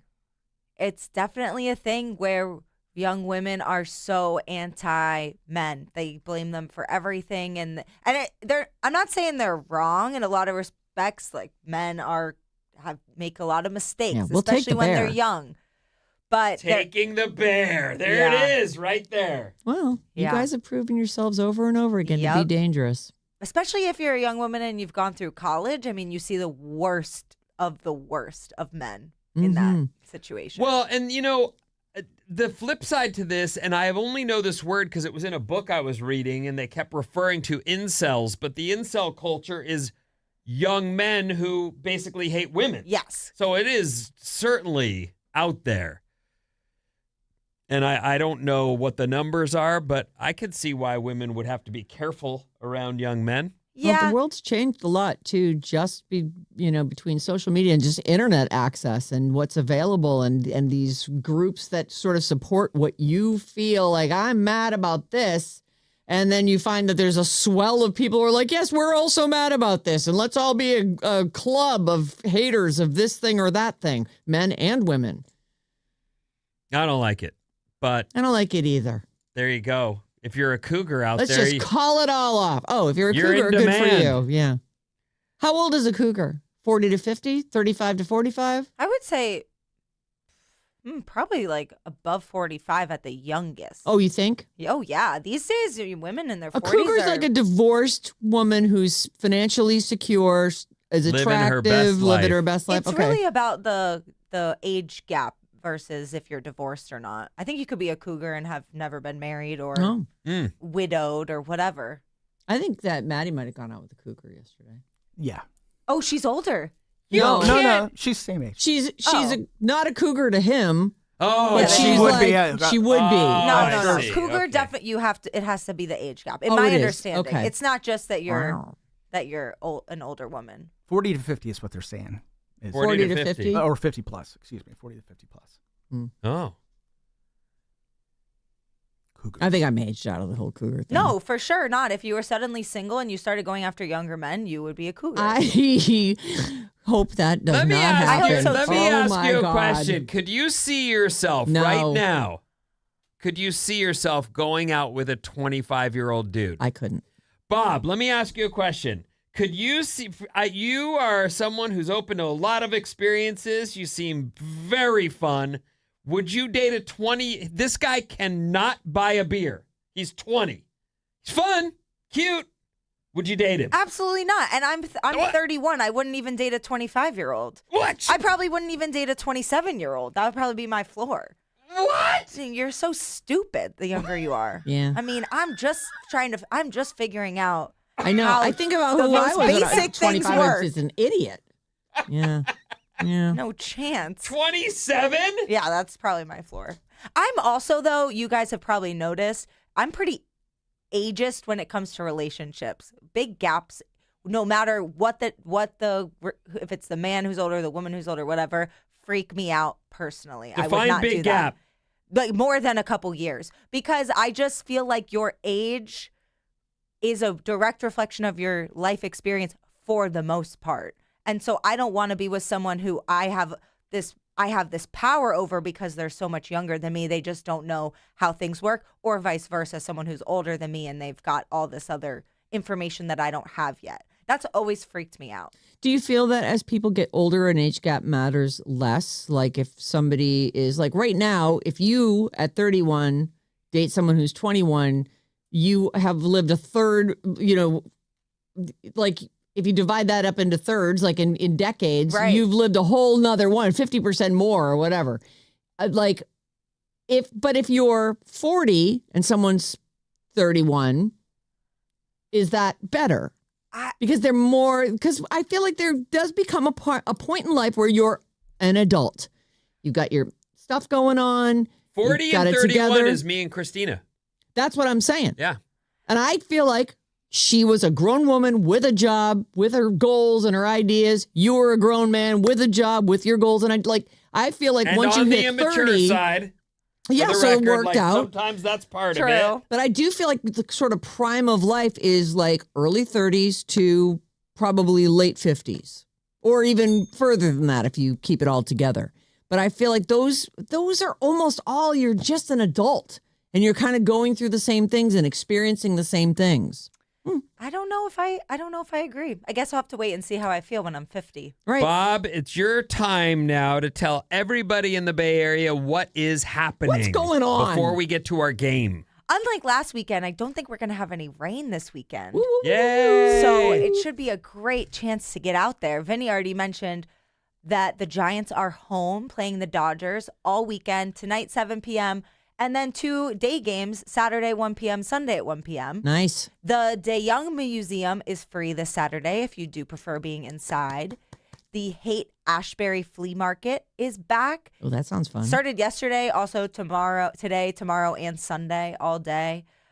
Free music festival and vintage shopping on Polk Street. It's called Pickin' on Polk, and that starts at noon tomorrow. Over in Oakland, we've got this. This is strange. I wish I could go to this, but I have to stay home with Susan. This thing called Children's Fairyland, this org or group or whatever, are putting on a adults-only mad tea party from that's weird. 6 to 10. It's super cool. You know Children's Fairyland. I brought my kid to I love Children's Fairyland a bunch. As an adult, a lot of adults like Children's Fairyland, so they run this That's little weird. thing. It's the Sounds why? Why? It sounds so fun. It's so cute there. It is cute. But if you don't have any kids to bring there, Right, why but are you, where are you it's going adults there? only. Okay. Yeah. It's Some so of you're us saying like to go they're there. kicking the kids out, and they're having a Correct. little Mad Hatter tea party. Exactly. All right. Also in Oakland, if you want some free yoga, free tacos, or just an excuse to relax in the park, there's a little event called Touch Grass in Snow Park from 11 to 2 tomorrow. I like touch grass. Free tacos? Yeah, for the first 30 people or something, so you got to Oh. get there on time. 30. Yeah, it's like it's a little It's just a little park. event. Yeah. In San Jose, the Sofa District, is that how you say it? SOFA? Yeah. Sofa District Street Fair is on Sunday. The Cupertino Cherry Blossom Festival in Memorial Park is Saturday and Sunday. And something to take your kids to Sunday, Earth Day in Marin at the Mill Valley Community Center from 12 to 3. Oh, Great job, Bob. very nice. Well done. I feel all caught up. And you're just going to stay home. I'm staying home all weekend. In fact, we have no plans. This is my kind of weekend. I'm going to try and win the weekend. I'll do my wifely duties today and then you're a great stay in my wife. PJs the rest of the weekend. I need to clean. We have Yeah, plays. you do. I have plays in soccer all weekend. Oh, is that the show sounds again great. this weekend? It is. Yep. Oh, that rocks. exciting. Are you going to every performance? Not everyone, because I will be the guy that goes to the soccer game as well. So Delightful. I'll be at one performance and then one soccer game. All right, Bob, you're picking today. How old is that guy or when did that happen? You know what? How old is that guy? Oh, all right. Bob has chosen. How old is that guy? How old is Kehlani, Bob? Oakland's own. New record out today. 26? 26. What do you think, Vin? 41. 26. 41. Okay. 27. 27. She is 31. That's a point for Maddie, who comes in with a point because he won my Spotify game. It's kind of BS because I couldn't play because I was already up on it, but It happens whatever. once in a while. Sorry about it. Whatever. Couple I people don't care about from winning. Game of Thrones. First one is The Hound. His name is Rory McCann. How old is The Hound, who was the younger brother of the Mountain? He's the one with his face all burnt up that hung out with Arya. Arya okay, Stark, I was and he gonna traveled say, all around. Nobody knows what you're talking No, they about. do. But I Yeah, we do. do. Right. But okay. I don't know how old he is. He doesn't have a face. Yeah, well, he does. I guess you're going to have to make a guess. These are the best birthdays you could come up with today. These are the birthdays. I don't come up with the birthdays. These people were born on this day. Look again. Hey, it's Friday. We're just All right. I mean, I've got some plowing it. other ones. We're just getting through it. All right. So whose turn is it? It's Vinny. It's Vinny. How The old is Hound is 29. Oh, boy. Okay. I'll say 56. 56. 57. He is exactly 57. Oh, that my is 2 God. points for I'm Bob. back in it. After all that complaining. The guy who played, is his name Littlefinger? Peter Baelish? Yes. He's on Game of Thrones. His real name is Aidan He's like the Gillen. Priestley guy. Isn't he Priestley?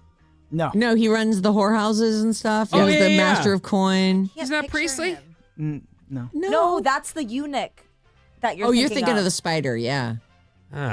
These Peter, names. I know. It's Peter Oh. Baelish on Game of Thrones. His name is Aidan Gillen. How old is that guy? 25. Well, okay.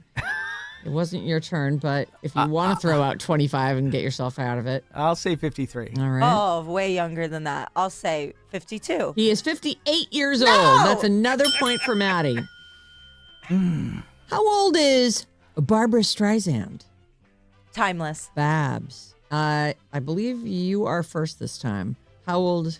Unless Vinny wants to yell out 25 again. 81. 81 says Vinny. 85? 85 says Bob. 82? You should have gone 84 because that's how old she is, and that's a point for Bob. It's 3-3. Bob and Maddie are tied. How am I doing? You're not doing. How old is Joe Keery? That's Joe. Steve from Stranger Things. How old is that guy, Vinny? 39. 39. What? You're ridiculous. What do you think, Maddie? 30? 30. 31.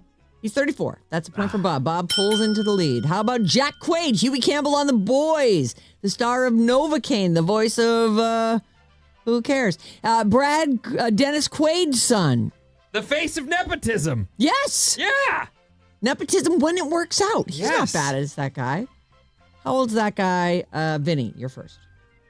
48. 48. 33. He's just throwing out whatever number occurs to him. You said what? 33. Oh, man. 32. 34 is the correct answer. That's a point for Maddie. We're tied. Let's see if we can break this tie. This should be a hard one. How about Shirley MacLaine, Oscar-winning Terms of Endearment actress? She's Warren Beatty's real-life sister. She's still alive? Shirley MacLaine is still alive. Oh, my goodness. Quite old, though. How old is she, Vinny? 94. 87. 88. She is 92. That's a point for Vinny. So we have to keep going. Hurrah. How about Jimon Honsu? How old's that guy? The wizard in Shazam, the Fisherman King and Aquaman. I know Look him at from. the time. That's so. I know. Who is he? I don't know this guy. Jimon Honsu? You'd know him if you saw him. No. Okay, let me give you another guy then. Hold All on. right. That'd be great. Thank Let's you. go I'm with so sorry I picked Kelly this game. Clarkson. How old is Kelly Clarkson? Go first, Bob. 38? 38. Benny? 29. 29. 39. She is 44. That's a point for Maddie, and Maddie wins the game. All right. Yay. It's over. And it's three in a Jesus, row, we all though. win. It's over. Just glowing. It's 3 in a row. He's on the show. He's on the show. It's Maddie. Woohoo! Going to the farm. Happy Friday, everybody. Goodbye. Keep it here on Alice All Day. We get more chances for Disneyland coming up at 12:05 and 5:05 with Mason and Jane. Tomorrow, best of the week. The Saturday morning special, same bat time, same bat channel, 6 to 10 a.m. on Alice. It's the best of what happened on the Sarah Vinnie show. Have a great weekend. Enjoy that NFL draft. Or the Giants. Sure. Thank you. The thing at Kids Fairyland, Children's Fairy Place. You're so judgmental. I know. I really am. You're judgmental, too. You're with the big age gap problem. Yeah. Okay, we'll see you later.